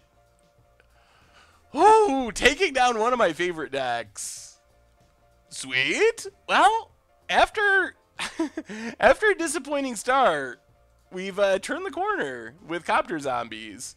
Maybe the deck is actually good. It's so funny because it felt so bad in round one, but it's definitely gotten better. Rippin', let me take a look at the deck. I'm so sad Freeward Red is so expensive, mostly because of Chalice. We need a reprint of that card so bad. I expect that Chalice is near the top of the reprint list. Gear Hulk combo. Panharmonicon, Gear Hulks, copy Gear Hulks. Ooh, that is pretty spicy. Sahelia's Artistry is one of my favorite standard cards that no one plays. We lost to Green-White Value Town. Just big green-white creatures, Knight of the Reliquaries, and Collected Companies. Not the combo version, just like value. 8 PM Productions for the 10th month in a row. Welcome back to the Fishbowl. Thank you so much for your subscription. Big Scoops here for our resubscriber. What do you think about building a deck around Oracle's Vault Paradox Engine? I have a deck if you want to see it. Well, send me your list, Weep for Humanity. I've seen that before. I can't remember what series we were playing, but I saw someone playing that deck, and it was super sweet. I think it gets beat very much by a Braid, which is probably less than ideal, but it's a really fun combo, so I like that aspect of it. You think Mono Black Vehicles is a good deck to jump into Modern with? Yeah, I think it's a pretty reasonable choice. Alright, we'll play first. Nut draw? Well, not a nut draw, but we'll keep this. I think this is good enough. Liliana should be good. Smuggler's Copter. That's our card. It's Stu! What's up, Stu? So let's just shamble. Pass the turn. Bouncing Beebles, Bubbling Beebles, Bursting Beebles? Oh, the Beebles. Any suggestions for replacing Chalice of the Void in free win red? Oh man, Teamer Energy flashbacks. Sir, oh dear. Dear God. Oh, we are in for some jank, boys and girls. Well, good news is we got a Tide Hollow Sculler. This is the deck! We play this one on Mucha Brew. This deck is so sweet, and we're probably going to get crushed by it, which is very sad. I think Snapcaster is on the reprint list as well, but maybe not as high as Chalice, because it's been reprinted a couple of times recently, counting promos. Nonsense is good, Stu. Well, let's Sculler. Take a look at this craziness.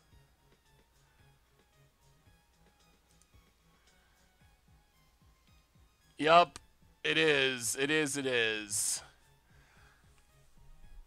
Okay. Reservoir, Core Tapper, Mindstone, Gambit. Oh, this deck.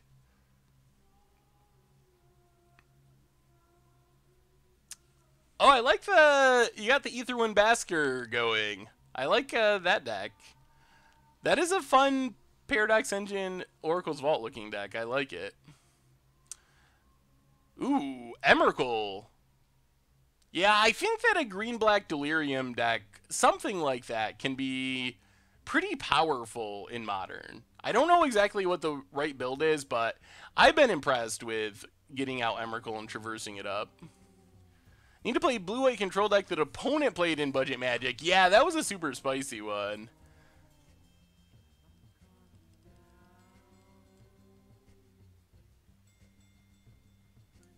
Yeah, I guess that's the line. Take Mind Stone. Pass the turn. The good news is we have Liliana, and Liliana's pretty good at keeping cards out of our opponent's hand. Lots of discard seems like a decent way to fight this deck. This deck can be very explosive, though, if it draws its pieces. There's Core Tapper. Opponent passes. We get a Mutavault. Alright. Play... What are we doing next turn? Playing Liliana? Alright, play Vern Catacombs. Collective Brutality. 2 modes. Kill Core Tapper. Duress our opponent. Discard Godless Shrine. Take the Gambit. Oh, all right. Opponent has Core Tapper. Opponent's hand is Core Tapper, Reservoir, and Inventor's Fair. Well, we do get down Liliana next turn if we want to, which hopefully can get rid of the Reservoir, potentially. And our opponent doesn't have their big mana going yet. Let me take a look, Fido. Modern is awesome, and I think it's actually in a pretty reasonable place at the moment. Inventor's Fair for our opponent. Digging for something. Mono Black Death Shadow?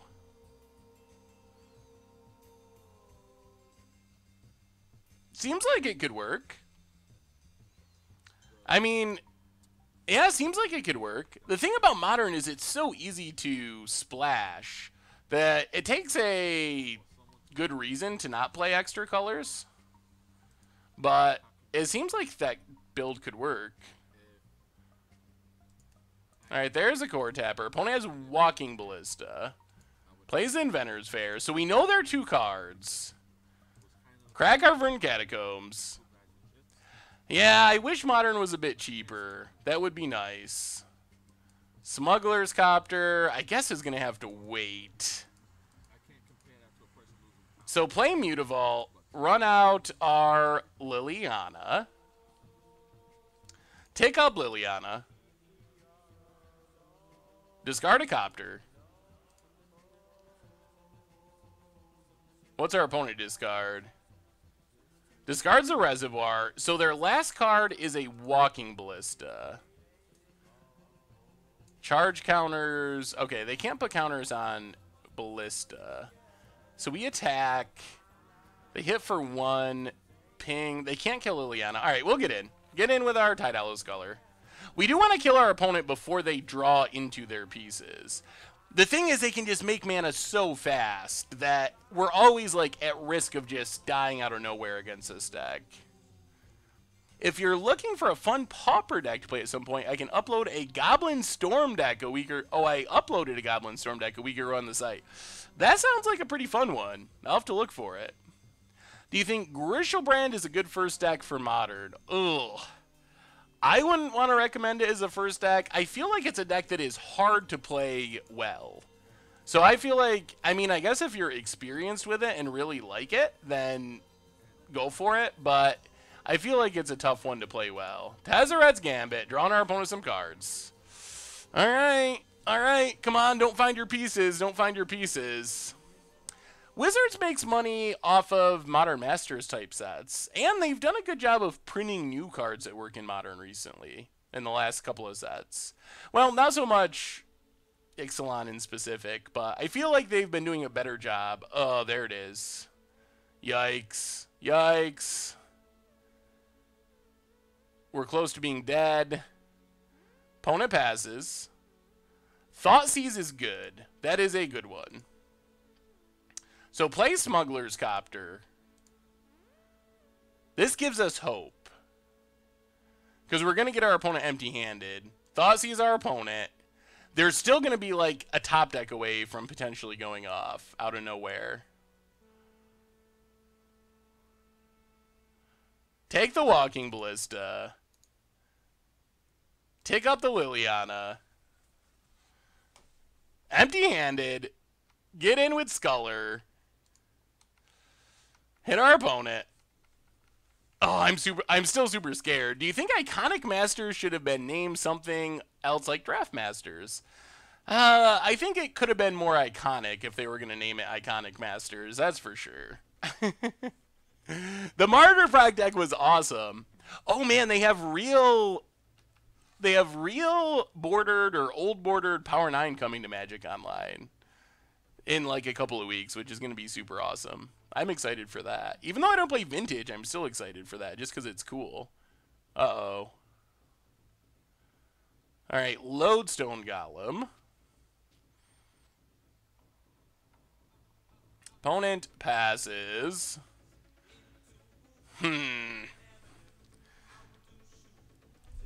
Okay, what's our plan? What's our plan? I think Iconic Masters is a decent draft format. It's not one of my personal favorites of the Masters series. How do we do this? So we take down Liliana. I think ultimating Liliana might have to be our goal here. We can attack with Copter. Hope we loot into something. We can take down Liliana. It'll get the core tapper most likely.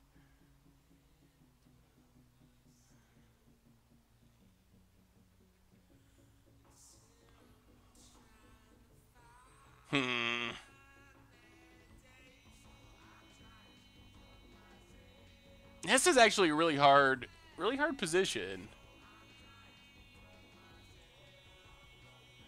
The other problem is our opponent's going to be able to Inventor's Fair here any minute. Hey, thank you, Mr. Zesty. I'm glad you like the YouTube channel. I don't know how we can stream... Unstable at the moment. I would like to stream Unstable. We'll take down Liliana.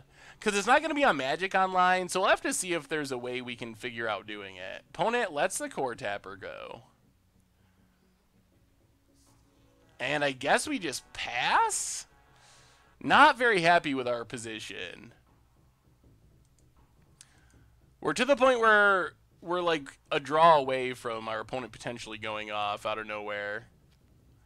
Opponent's gaining life.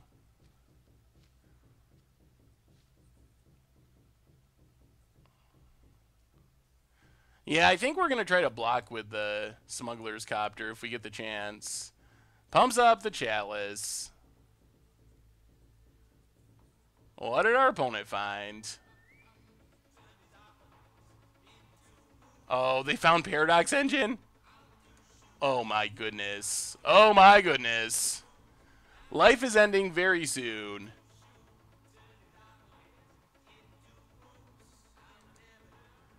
Actually, our life might just end next turn. Opponent goes attacking. Well, I guess we crew up Copter. Yeah, I think we're dead. Kill Lodestone Golem. We get to loot. Discard Bloodghast. Technolink, welcome to the Fishbowl. Thank you for your subscription. Big scoops here for our new subscriber. Yeah, maybe we'll figure out a way we can actually do it. That would be sweet. Well, play Concealed Courtyard. Get back Bloodghast. Pretty sure we're just dead here. Fire up Shambling Vent. Go attacking. Hit our opponent to 10. Take up Liliana. Discard Fatal Push. Alright. We'll see. Maybe there's a way our opponent fizzles. Are you ever going to make it out to a GP or large event? Need to buy you a root beer and have you side my Panharmonicons. I'm sure that will happen eventually. That's one of the things that I would like to start doing more. I don't think with the amount of content I do, I don't think I'll ever be one of the people that is going to a GP every weekend, but there's probably a middle ground between never going to big events and going to big events every weekend. So hopefully that is something that will be happening here in the next year or so, in 2018. One of my resolutions, let's say, to make it to more events. Yeah, they can tutor an artifact with Inventor's Fair. It does cost them a lot of mana, but when they cast it, they get to untap their Ever-Flowing Chalice. There's a Cornucopia. So they have even more mana. I don't think they have enough to just get... I don't think they have enough to just get the... whatever it's called. Why can't I think of the name of the mythic? It's a mythic from, like, Kaladesh that just goes infinite. You just tutor and cast everything. Is there going to be an unstable Commander week? I wish, but there's no unstable on Magic Online. So unstable content is in a hard place for us because we do so much content with Magic Online. They can get Temple Bell. Temple Bell is not guaranteed infinite. If they hit land, they could still fizzle.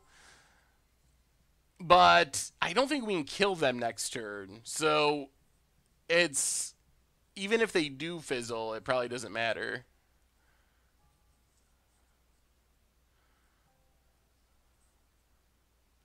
Opponent moving around counters. Hey, let me see, Juggernaut. Planner Bridge. Yes, that's the card that I was thinking of and could not think of. Goblin Storm. That looks really fun. Battle Hymns. Shared Discovery is super sweet. Opponent's not going for it? Okay.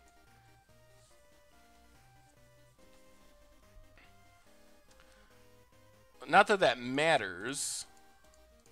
Well, Shambling Vent. I think we're definitely dead now.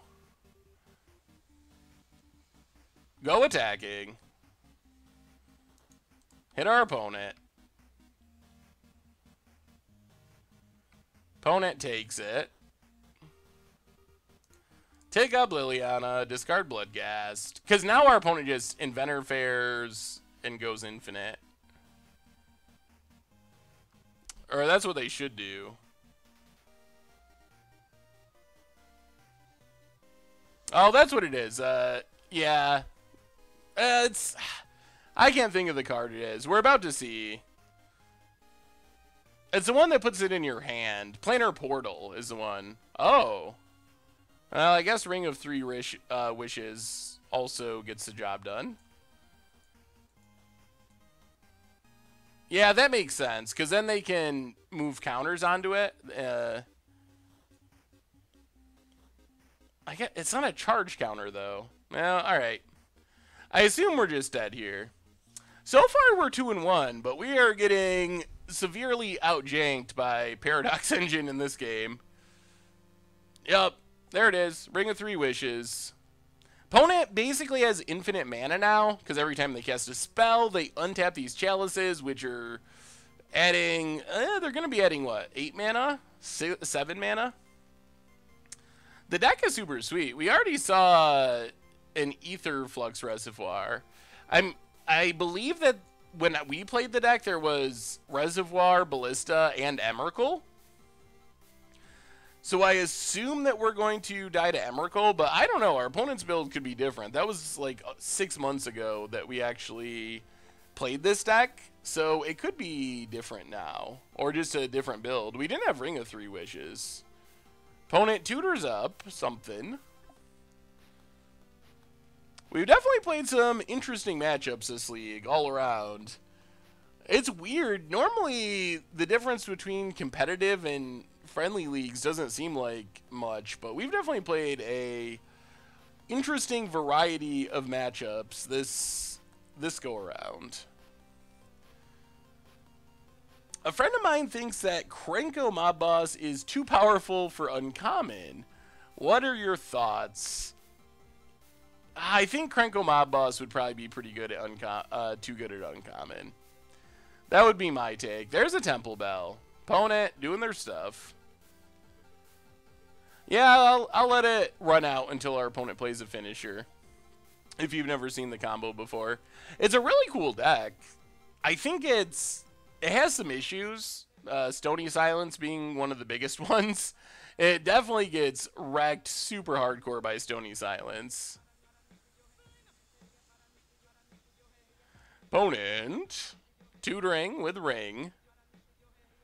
So now every time they cast a spell, they're drawing a card. They're untapping their Ring so they can tutor again. They have some number of Tezzeret's Gambits they can get, so they're adding counters back to the Ring. The end result of this is not infinite mana, but usually like hundreds of mana. The As Foretold 0 CMC deck. Yeah, that is a fun archetype. There's a Lodestone Golem to untap everything.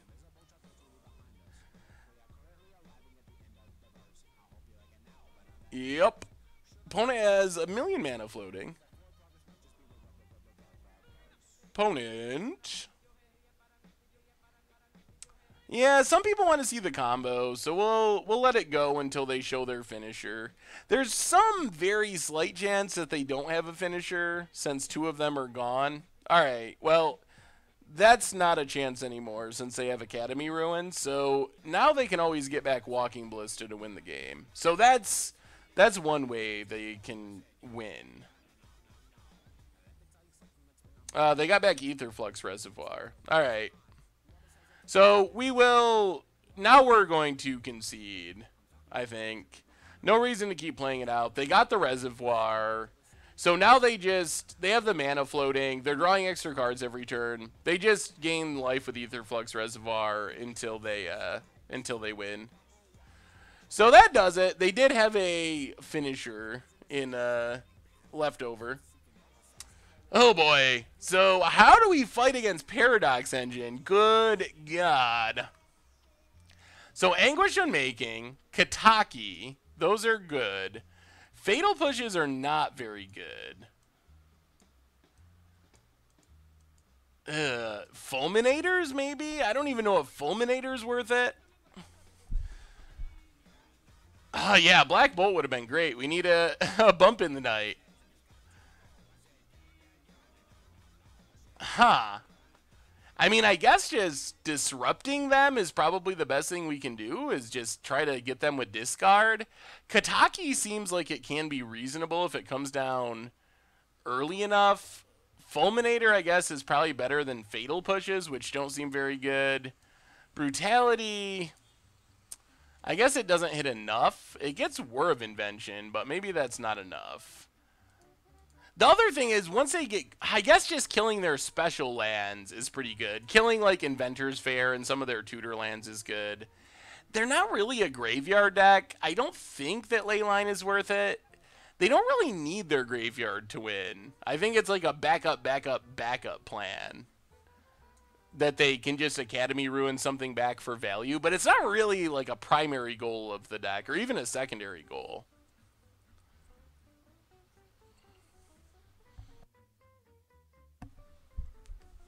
Hey, thank you, RVSoft. I'm glad you enjoy the content. Yeah, well, maybe you can't enjoy it as you used to. I see. Well, I'm glad you enjoy the content, at least, even if you don't enjoy playing as much anymore. I don't know if killing the core tappers is that good. Because they can just sack them in response and get the counters, and then it's already pretty brutal. Let's try it like that.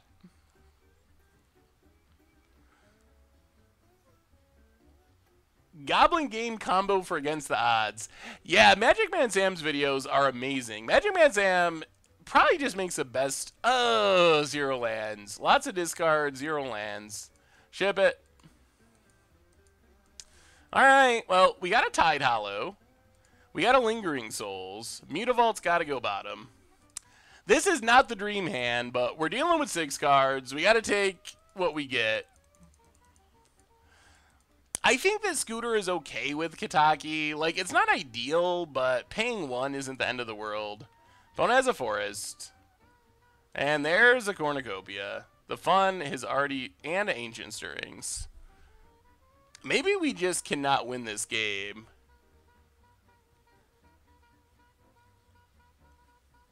Yeah, the thing is... like, yes, we would have shut down them getting back a win condition there, but I don't think they need the graveyard. I think they could have won that game without the graveyard, and that was just the fastest way of winning the game, was getting that back. I think they would have still just Emrakul us or something, but it just cut down on their number of clicks to do it that way. Oh, lordy. Lordy, lordy, lordy. Man, good thing for our opponent they hit Inventor's Fair.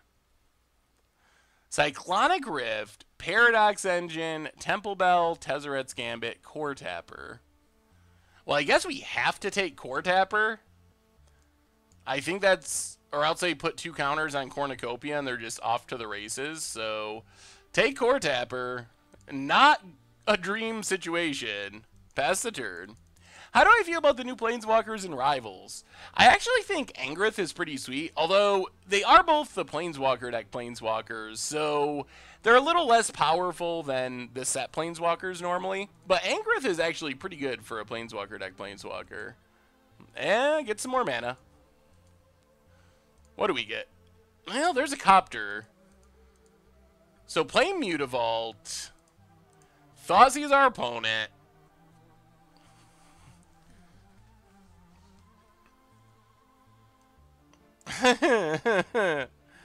What do we even take? 1? Right now they have 3 mana. I love Infect. Oh, man.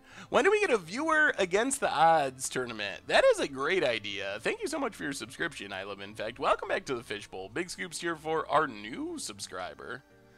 Yeah, I think Vraska is not that exciting to me, but I think Angrith is really good for a Planeswalker deck Planeswalker.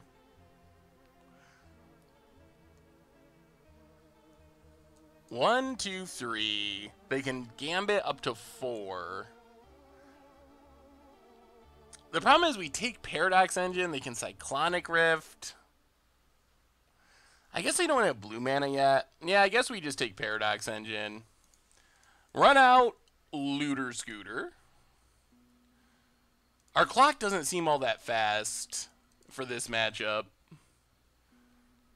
Yeah, I mean, Paradox Engine is their key card, so I guess we just gotta take it and hope. So their hand is Rift, Gambit, Temple Bell. They are going to be able to just play and start drawing with Temple Bell, which I guess isn't great for us. Hey, thank you, Lillian81. No, people love getting me to say I love Infect. You should do a series with Tomer where you pick like 10 viewer submitted decks and have a tournament to decide the winner. Yeah, I really like the Gauntlet of Greatness series that Randy Buehler does, but I think something like that could be cool. Will Trumpet Blast being reprinted wreck the economy? Seems... Ooh, we don't want to crew yet. We're summoning sick. Let's get in with our Tide Hollow. Down to 18 for our opponent. I don't think Trumpet Blast will have too big of a impact on the economy. Our opponent's playing Paradox Engine combo, which the deck loses to some things, but we don't have those things in our deck, like Stony Silence. So I feel like we're actually in rough shape. Yeah, we had talked about Gauntlet of Jank before. I feel like that could be the way to go. Gauntlet of Jankness. Yeah, that's still something that I would like to do. I think that could be really fun. With like Against the Odds decks or something along those lines. Similar to Against the Odds, even if they're not literal Against the Odds decks. Even just a huge bracket of the Against the Odds decks. I guess it would take so long to go through the entire bracket though. Yeah, we probably won't make our opponent lose to time though. We'll probably end up scooping. But our opponent is not playing as fast as they should be for the deck that they're playing. Because the combo does take a long time sometimes to actually win. Get in with Tide Hollow. I mean, I guess the good news is we get to loot to maybe find more discard, or I don't know, Kataki could be good maybe. Yeah, there'd have to be a way to do it. Maybe it would be awesome to do it with Jankuary. I like that. It would be awesome if you could actually have a different person for each deck, like a real, like March Madness basketball tournament. That would be super sweet. I don't know how practical that is, to have like 64 different decks with 64 different people and do a real tournament. Yeah, I think that could be really fun. Not bad, Veriment. We've been playing a lot of really weird matchups, but right now we're 2-1, although I feel like it's likely we are going to lose this match. Mardu looks good. Got lots of sweet Mardu cards. Goblin Dark Dwellers.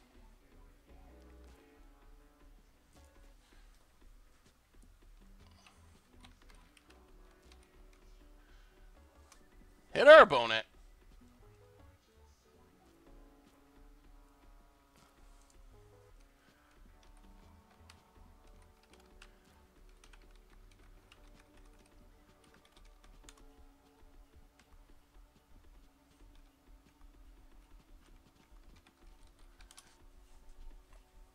see. Our opponent, I guess, is having some sort of internet trouble or something. Because they feel like their clock should not be ticking down, they said.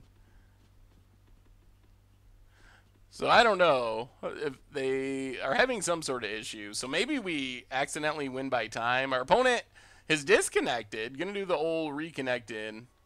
Yeah, I was typing with the opponent. They said they were asking why their clock was ticking down, and I said that it says that I'm waiting on them. So they just disconnected, probably relogging. Yeah, I had some really crazy internet trouble over the weekend. I was afraid I was going to miss, like, against the odds and stuff, because I thought my internet was really messed up. Oh, my goodness. I'm going to rant about Time Warner. Oh, my goodness, Time Warner. Time Warner. They're fun. I guess they're Spectrum now, but oh, man, they still drive me insane. Make a streamer's tourney with the rules being original brews, much like Mucha Brew, and see which streamer wins. Yeah, I think doing Hearthstone-style tournaments where you get, like, 8 people or 4 people and, like, independently run tournaments, that would be really sweet. I think that could be cool. It would be awesome if Moto could implement that or, like, work with Magic Online so they could actually set up, like, an actual 8-player queue for those events. So that would be sweet. Maybe Magic would do that. It would be great advertising for Magic Online. Sponsor for tourney prizes. Yeah, I think there's a lot of stuff that could be done as far as tournaments in Magic that are not being done now. There's definitely potential there.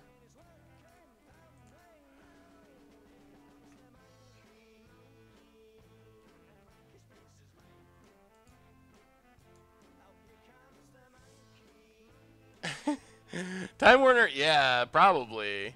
Oh man, is our opponent not going to return? I'm going to feel bad if we win because our opponent times out.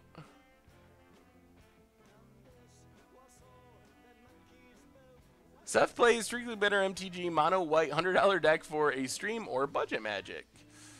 I haven't seen that deck, I don't think. That doesn't sound familiar to me for some reason. I usually see most of the Strictly Better decks, but that one does not sound familiar. Yeah, it's been a bit clunky with our opponent disconnecting. Oh, the Time Warner thing, it was very confusing, but they were supposed to, like, send a tech out to look at my internet, and I had an appointment set up because my internet wasn't working, and then I called that night, Sunday night, to check on what time the appointment was because I couldn't remember, and their automated system said, oh, it's tomorrow at 4, and then the next time I called them, they said, oh, you don't have an appointment. The appointment's been canceled. There's nothing wrong with your internet. It was something on our end, even though we told you earlier that there was no disruptions in your area. It was really like a disruption, and there was no problem with your internet, so we canceled the appointment. So I was like, all right, whatever. If my internet's working, I don't care. And then the next day, they started calling and saying, oh, you got this appointment. We're going to be there at 5 o'clock. And I was like, oh, my God. So I don't know. It was a mess. It was a mess. I don't know. It's like they don't talk to each other or know what's going on. But I don't know. Why do you think Hurkyl's Recall isn't played as a sideboard card in blue decks that deal with artifacts? It's played to some extent. It's played by Merfolk, or at least it has been. Maybe it isn't right this second. I'd have to look at the most up-to-date one. Yeah, I think Spectrum I've heard good things about. The problem is, like, it's still basically Time Warner here. They just, like, it was Time Warner and Spectrum just took over a few months ago. So I feel like it's a lot of the dysfunction of Time Warner that's still got to work its way out of the system.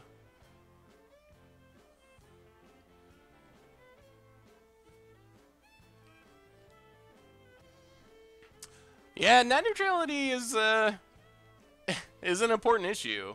I'm personally worried about it because I don't know what effect it could have on us streaming. Like, I love hanging out and streaming. Like, it could have a detrimental effect on that. It could have a detrimental effect on the YouTube channel, on MTG Goldfish. So it actually, I mean, that's a very silly thing to be concerned about. There's much bigger issues at play, obviously, but it is something, apart from the big issues, it does, like, impact probably all of us. If you're watching the stream, it has potential that it could be impacting your life directly if it changes. So.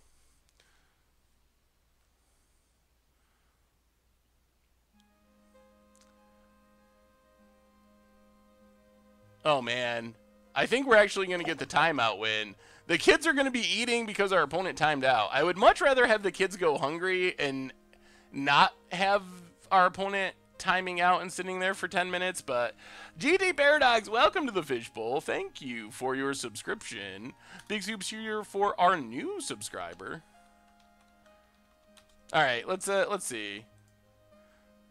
We can play the MTG art game. You want to play some art game?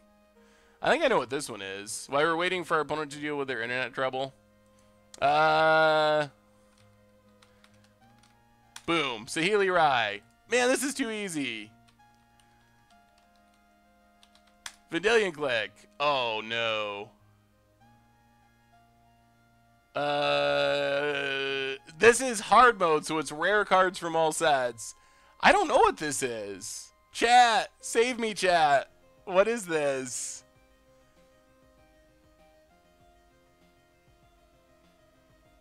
What is this card? Prairie Stream? Mystic Gate? It does look like an expedition. Alright, I'll go with Mystic Gate. A lot of people are saying Mystic Gate. Mystic Gate! It is the expedition. That's tricky. What about this one? Rare card. It's a rare. They're all rares. I actually don't know what this one is either. I'm slacking with my art game. This one is not Prairie Stream. It's an elemental. That is probably true. No Spine. Y'all are better at this than me. Nailed it. This is old school. I should know what this is, but I don't. Is our opponent returned yet? Oh, man. Opponent's definitely timing out. Sorry, opponent. Fiery dude. Oh, you're right. It is Blaze of Glory. Yep. Man, good call.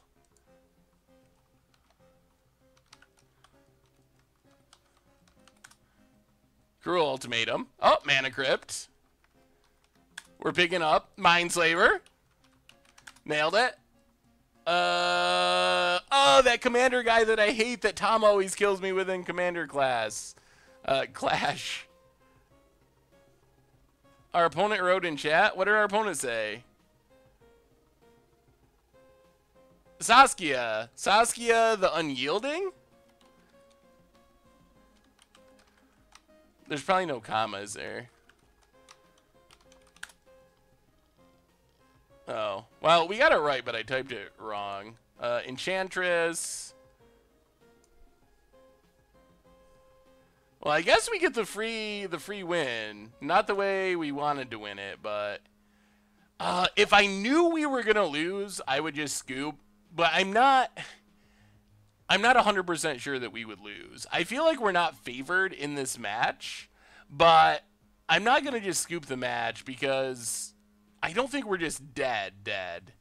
Mr. Jaden, welcome to the Fishbowl. Thank you for your subscription. Big soups here for our new subscriber. Ooh, it's a Sphinx. It's a Sphinx. I don't know. I'm not sure what Sphinx this is. Goliath Sphinx? No, definitely not Goliath Sphinx. It is a Sphinx. The kids are eating. I feel a little bad about the way they're eating. But, I mean, eating is eating. Can't complain. And we got there, so technically, we're up to 3-1. All right, well, let's keep the good times going. Go for the 4-1. Go for the 4-1. This has been the weirdest league I've played in a long time. We lost to Value Town. We beat one of our budget magic decks, Mono Blue Fairies. We won by timeout. So our record is good, but it's hard to feel like, oh man, we're killing it. It's kind of like, what is going on? I like this hand though. This hand is kind of what we're looking for in most matchups. Let's just swamp and get down the Crawler of Graves. Pass the turn. I think there's a decent chance we'll be able to wrap up with a game of Momir, unless this match goes super long. But if this is just a normal length match, we should be able to open chess and Momir, which is win-win. Is this Storm? Not Storm. All right, get in with our Gravecrawler. Hit our opponent. Vern Catacombs, crack it. Get a Godless Shrine, untapped. Play Copter. Pass the turn. Could be Grixis, Death Shadow, could be Storm, could be alright. This might be the Blood Moon deck, the Through the Breach Blood Moon deck. That's another possibility. If it's Storm, hopefully this is Electromancer, not Brawl, so we can kill it. Alright, Serum Visions. We usually go start at 7 and go to like 9:30 or 10, so on Tuesdays, yeah. Thursdays we start a little later. There's a Marsh Flats. I do like this Liliana. Well, let's crew up our Gravecrawler. Or use Gravecrawler to crew up our Smuggler's Copter. Get in with Copter. Loot. Discard Lingering Souls. Hit our opponent. Marsh Flats, crack it. Get a Plains, just in case we get Blood Mooned. Play Liliana. Dig up Liliana. Discard an Urborg. See what our opponent discards. If it's Storm, we could just literally be dead. That is a possibility. That they just play a Brawl and kill us. Ooh. Alright. It is... Alright, now I feel kind of good about where we're at. It is the Blood Moon deck. So we got to be aware of Through the Breach and dying to an Emrakul, but Liliana is very good, and it's going to pick apart our opponent's hand. So I do like that, and we're mooning, so maybe we're okay here? We get a Marsh Flats. Well, I mean, I guess we're just going all the way, getting empty-handed. So, Collective Brutality, duress our opponent.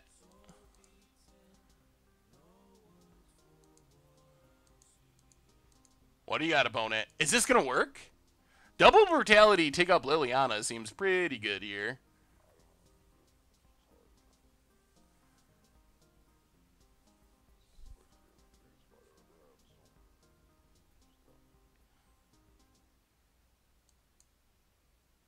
And we're able to play around Blood Moon. Opponent cracks. Okay, gets an island.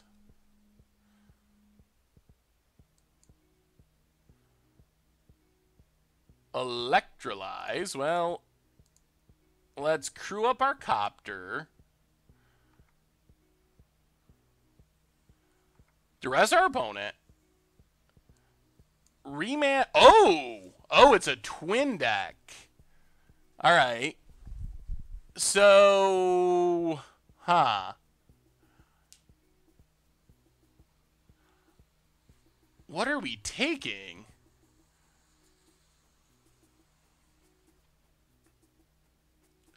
I guess we take Cryptic? Yeah, it's a Kiki Moon deck. Spicy. I'll take Cryptic. Get in with Smuggler's Copter. Loot. Discard Marsh Flats. Way of Evith. Welcome back to the Fishbowl. Third month in a row. Big Scoops here for our new subscriber. Thank you so much for the resub.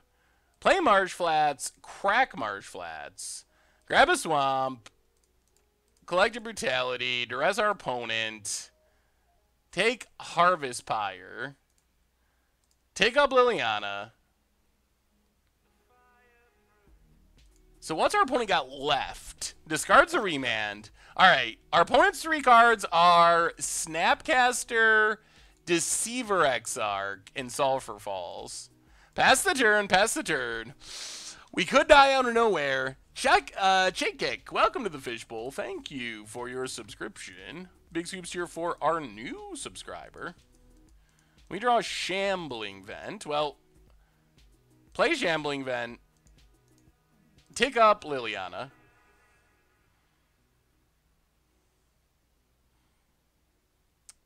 Huh? Oh, it has an island. Alright. The problem is if we flashback Lingering Souls, our opponent's going to just counter it with Remand. So I think we're actually just going to pass the turn.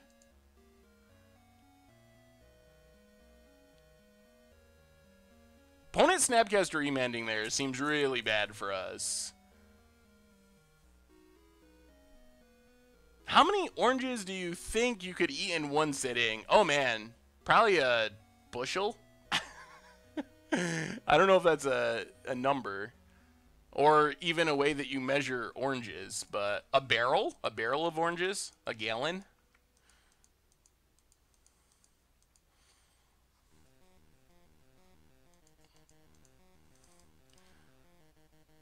Alright, so let's fire up Shambling Vent. We're doing this in a very odd way. Fire up Shambling Vent.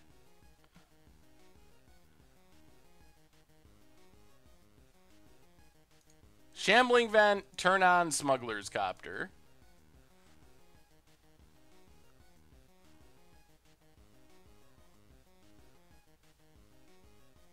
Get in with Copter.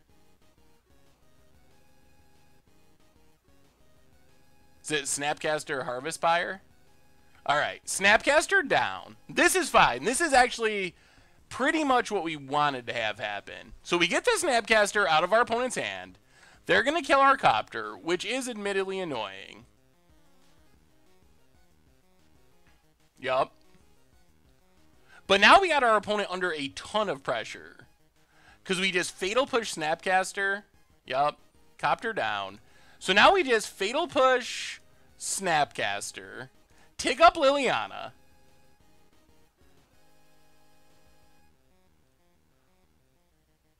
Opponent's last card's Deceiver Exarch, but we're to Ultimate Liliana time if we want to.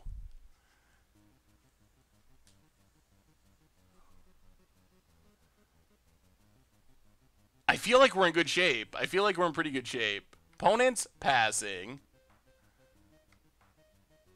Another Copter. Deceiver Exarch. Tapping down Shambling Vent.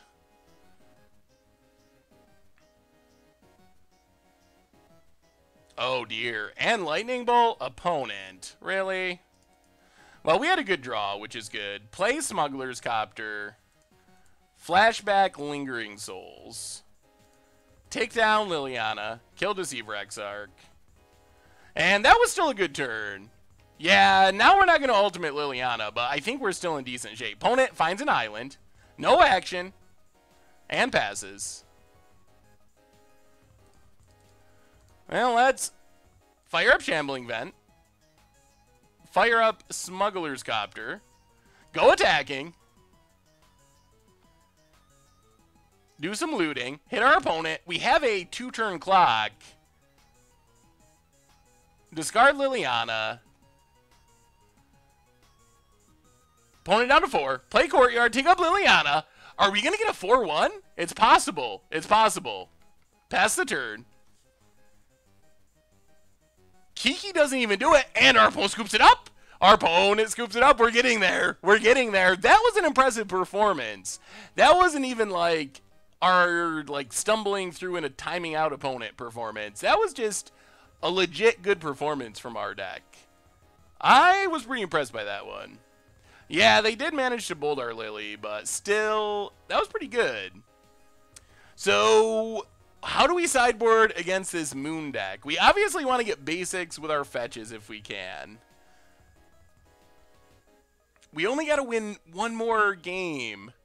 Have you ever tried your hand at card altering? It's super relaxing. I have not. I do not think I would be very good at card altering. It seems like it would be very challenging. I'm not very good at painting or drawing. There's a chance that we get in some Momir. Unless this match ends up going super long, there's a reasonable chance that Momir will be involved. So we can bring in Paths. We can bring in maybe Collective Brutality. I don't know about the Graveyard stuff. It's probably not worth it. Submitted a reimbursement request to Moto. Pretty sad.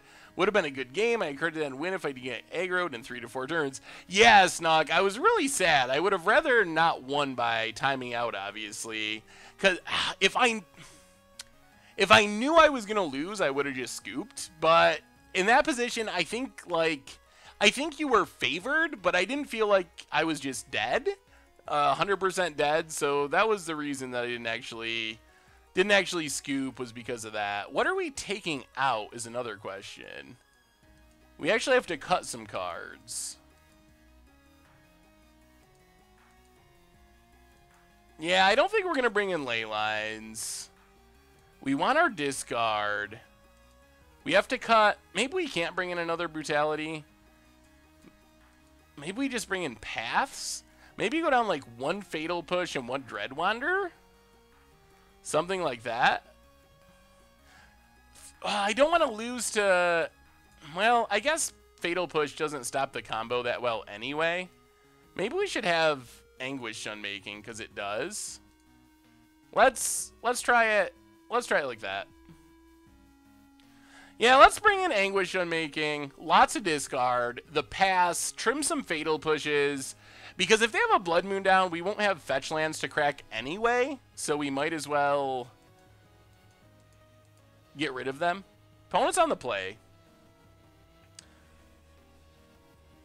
We're not running 61, are we? I don't think so. Yeah, Brutality at least duresses, which can be good. Opponent. Now we got a choice of our turn 1 play. Probably going to Inquisition, I guess. We're actually kind of lucky that we have basic swamp, basic plains. Yes, I brought in a plains just before we ran the deck. It's not showing up on the actual deck list because I realized we talked about it during the instant deck tag, not wanting to just scoop to Blood Moon. So I'm glad that we did. We are actually kind of lucky to have our 1 plains and one of our 3 swamps. Don't Inquisition first. Scalding Darn for our opponent.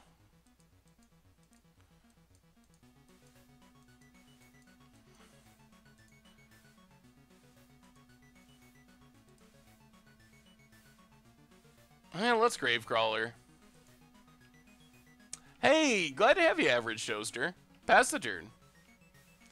Yeah, we'll go turn one Gravecrawler. Opponent cracks. We're up against a Kiki Moon deck. Blood Moon, Kiki Jikis, Deceiver Exarchs, all that fun stuff. Untapped. That's good news. Wow. Okay. Sure. Opponent plays an island. And passes. Well, now we have double discard. Let's Inquisition.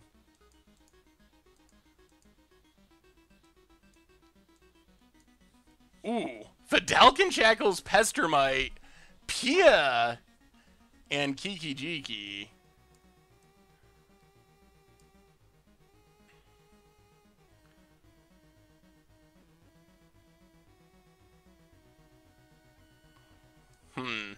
Well, I guess we got to take Shackles. Marsh Flats, crack it. Grab a Swamp. Thoughtseize. Get rid of the Kiki Jiki. Opponent's only got 3 cards in hand. Pass the turn, pass the turn. That PN Karen Nalar is going to be pretty good. Yeah, we got to take Shackles. Shackles would be very hard for us to beat. Opponent plays an island. So we know 2 of their cards. And passes.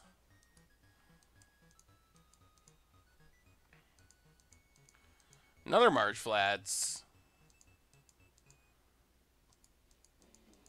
Alright, opponent runs out Pestermite. Gonna tap down a land.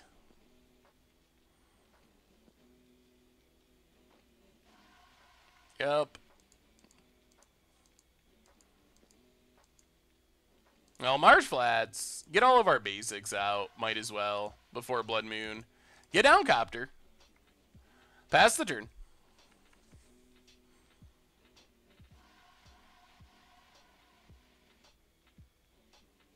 I'm not really too worried about Pestermite. I feel like we have a lot of Pestermite answers. That's, we have Lingering Souls. We have lots of removal for Pestermite. But if our opponent ever does get to Kiki Jiki, it's pretty easy that we just lose. Accidentally, almost. Opponent gets in with Pestermite. Yup. Down to 14. Did they find a land is a big question for this Pian Karen. Fythus? Something like that, I think, is how you say it. Interesting.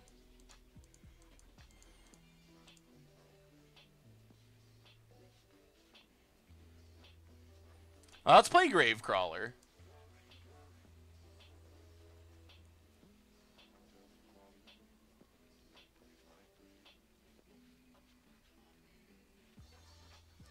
Crew up our Copter. Oh, we lost to a green-white value town, just like value collected company, Todd Stevens type deck.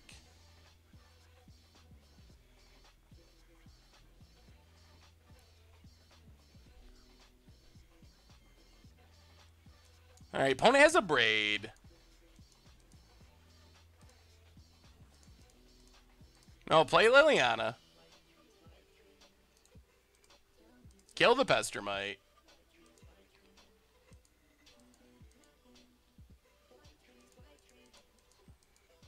Well, losing Smuggler's Copter was bad, but it did let us get down to Liliana. If our opponent whiffs on lands, we could be in really good shape here.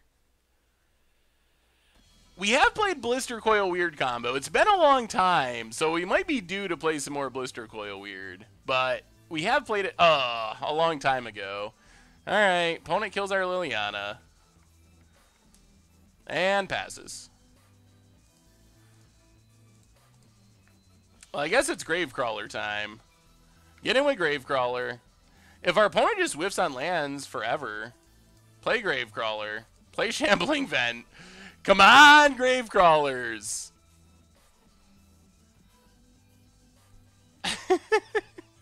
No lands, no lands. No lands ever. Opponent passing. Well, fire up Shambling Vents. I mean, we're just going. We're crawling. We're calling. It's this. You always want me to play a stream PlayerUnknown Battleground. This is it. You were seeing the magic representation of me playing PlayerUnknown Battleground going on right here. What do you got, opponent? The Gravecrawlers are coming. Bolts the Shambling Vent. Boo. Get in for 6. We'll play Courtyard. If we draw Lingering Souls, we want to be able to play it and flash it back. Come on, draw an island, opponent. Draw an island so you can't play that Pia. There is Mutavaults in the deck to get back our Gravecrawlers. We have 3 Mutavaults in the deck. Serum Visions for our opponent. Looking for that land. Looking for that red mana. Oh, man, we're going to... If we had the Black Bolt, it's happening again. Favorite standard of yore. I have fond memories of playing Drownyard Control, so I don't know if that's really my favorite. Innistrad standard was pretty awesome, so let's go with Innistrad. I'm sure there were some other pretty awesome ones that I'm not thinking of at the moment, but that one sticks out. Leaves it on top and bottom. Sunbird Invocation and Green-Red Tron. That sounds spicy, that's for sure. Opponent's passing.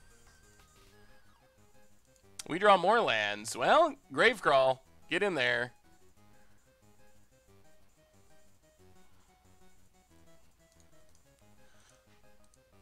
Man, is our opponent going to find a way to stabilize?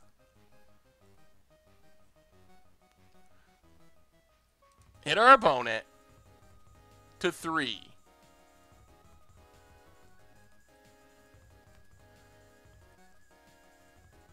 Oh, it's so close. Oh, we need that Black Bolt. Pass the turn. Pass the turn. If they have to play... A fetch land doesn't do it from 3. Well, I guess if they fetch Basic Mountain, it does. I assume they had to leave a land on top. I don't know what else you leave on top with your Serum Visions in this scenario. Electrolyze? Alright, that makes sense. That keeps our opponent temporarily alive. Inquisition. Take Deceiver Exarch. Gravecrawl our opponent down to 1. Gravecrawler, coming back. Gravecrawler, coming back. Pass the turn. And I think that might do it. Fetch lands off the table. Shock lands off the table. Vendilion Clique does not save our opponent. Did we get there? Yeah, Bump in the Night would have done it. Did we get it? Finally, a good record. Our only loss to Green-White Value Drown. 4-1, feeding the kids. The kids seem like they might be in a very strange way, but it seems like it might be happening. The 4-1 dream is alive. Serum Visions, that's not what we're afraid of. I don't even know if that can matter. I don't know what they... Pyroclasm? I guess they draw Pyroclasm off Serum Visions, and that gets us. None of their other cards do anything. That means we get to continue on our quest to open a complete set and a treasure chest. I was feeling down about this deck after round 1. Things were looking grim, but it took a Sun turn, and we got the GGs. Oh, our opponent's saying they're having a lot of lag. So maybe everyone's having Moto trouble tonight.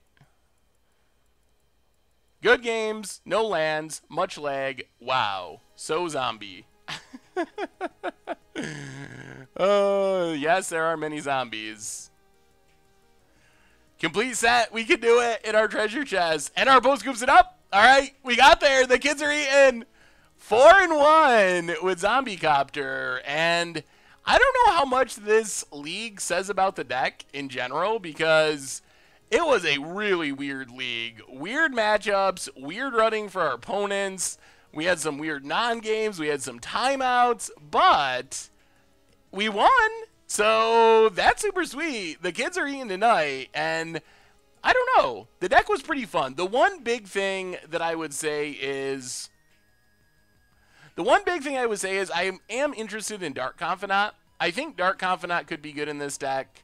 The other thing that might be interesting would be to morph more towards Smallpox, which would be another good option. Although with Tide Hollow Scholar, it's a little awkward, so I don't know. But there are other possibilities with a similar build. Kind of go towards White-Black Smallpox, add in Dark Confidants. So I'm interested in this archetype. It went well, awesome dude. We finished with a 4-1. You got here just in time for our opening of the chest. So let's continue our quest. Oh! I have player reward boosters. Bonus! We get to open player reward boosters too. They must have granted these today. So we get to open chests and, well, let's open the player reward booster first. So these are 1-card boosters that have a random promo in it. I wonder what the most valuable promo is. I don't even know how to pull this up, actually. I wonder if it's on GoatBots. Anyway, let's do our opening. So we're going to open our player reward boosters. Player reward booster number 1. Hoping for something valuable. Ooh, Sylvan Library. Promo, PZ1. That might actually be worth something. Actually, I don't think it is. If it was in the paper world, it would be worth something. But on Magic Online, it is worth 60 cents, maybe? No, 2 cents. 2 cents. All right, 2 cents. Well, it's still a good card, and it's useful in Commanders, so, all right. 2 more to go before we get to the actual treasure chests. Incendiary Flow, that is a complete dud. Not even standard legal anymore. All right. 1 more. I don't even know what the best card in these are. Sterling Grove might be on the list, actually. Although the prices probably went down a ton since they were in these boosters. I know when they were in treasure chests, they were actually like a few dollars. Yeah, wow. Look at this price crash. You can see what what ending up in these promo boosters does. It went in the treasure chest, it was 4 ticks, dropped down to still like 1 tick, 1.5 ticks, and now it's just, since it showed up in these prize boosters, it is literal 0. It is no value at all. That's alright. We got some cool, good Commander cards. But now for the main event. The main event, the treasure chest, the quest for the complete set. 4 treasure chests tonight. Chest number 1. 20 play points. Kite Sail Freebooter. And Imaginary Threats. Well, play points are good. That helps us enter more events. And Kite Sail's playable. Probably get even better with Rivals of Ixalan coming out. 3 more to go. Come on, complete set. Underground River, River Herald's Boon, and Swarm Intelligence. I don't think they're worth anything. Underground River is not one of the pain lands that sees playing Eldrazi. 2 more to go. Come on, treasure chests. Pithing Needle. I think Pithing Needle's worth a few cents. I don't think it's worth a lot, but I think it's probably worth more than nothing. Pithing Needle, 1.16 ticks. All right, last one. Yeah, you can open like an entire set of Ixalan, Kaladesh, any of the standard legal sets. Last one. Come on. Complete set. We can do it. Flame Rift, Ruin Raider. Compelling argument. Flame Rift, Wizards. Why? Why? Why do you put comments in the slot? I guess it's actually worth like 2 ticks. Probably Pauper Burn, but no complete set yet. So I know that people have opened complete sets because after we open those 200 treasure chests looking for a complete set, the next day Richard sent me a message like, hey, my buddy opened 8 treasure chests, got a complete set. And we opened 200 and whiffed and whiffed and whiffed. There's good news though. We get to delve into Jay Zoller's Momir bot, and we can wrap things up tonight with a game of Momir. So who do we got on the top of the Momir list? 595024113, Mage Knight, followed by Stony Baloney and Lultzy. Who do we got? Who do we got? Who do we got? Thank you, NR Paul. It was fun. So anyone on the Momir list, if you are on the Momir list, obviously priority to 595902413. But Mage Knight, Stony Baloney, Lutzy, if you want to play, send me a challenge and we'll jump into it. If none of you all want to do it, I'll take the first challenge, but give the list people another minute. Have a good night, canceled up. The complete set is literally 1 card of every... Alright, Stony Baloney? Alright, we'll go with Stony Baloney. 1 card of every card in the set. So literally 1 of each card from Kaladesh, so to speak. So you can open that in a treasure chest. So it's actually like opening 240 cards or whatever it is, 269 depending on the set. Pulling up the Momir lay. Man, Moto is a bit laggy tonight. So we're going to wrap things up with a game of Momir tonight. The most fun, most random format on Magic Online. Let me update the title so people don't get mad. Going up against Stony Baloney. And we'll play first. And we'll keep our All-Lander.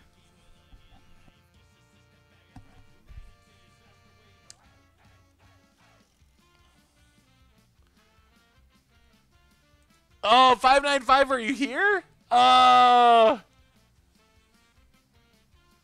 no. Oh no. Alright, I'm sorry, 595. I didn't realize that you were around. You're still at the top of the list, so do your studying, and you're at the top of the list for next time. Maybe we won't get to play Momir. If Moto's going to be this laggy, it might just be actually that we don't do Momir at all tonight. We'll see. We'll see if it actually... I think Moto is, like, dying at the moment. So maybe it seemed like it got progressively worse through the stream. Yeah. So there's a bunch of people on Twitter saying that they can't even connect to Moto because the lag is so bad. So we got bad news, chat. And that is, I think since Moto is dying tonight, we actually aren't going to be able to do any Momir, unfortunately. Even if Stony Baloney got into it, I don't really want to play leggy Moto Momir. It wouldn't be very fun to watch or to play. So, Stony Baloney, oh no. Well, put Stony Baloney back on the Momir list. Net neutrality! This is why net neutrality is important. Actually, it has nothing to do with it. So, I think Moto is just dying. I saw Gabby Spart saying on Twitter that she can't even log on. So I guess maybe we're going to just call it a night tonight with no Momir. But good news is our zombie league was super sweet. So at least we got in a sweet league before before Moto died. And we'll be back on Thursday to hopefully get in some Momir on Thursday. Hopefully win some more treasure chests to continue our quest for the complete set. Man, we got lucky. We dodged a bullet. We managed to sneak in our league. We saw our opponents, like, not being able to finish. We got that timeout win.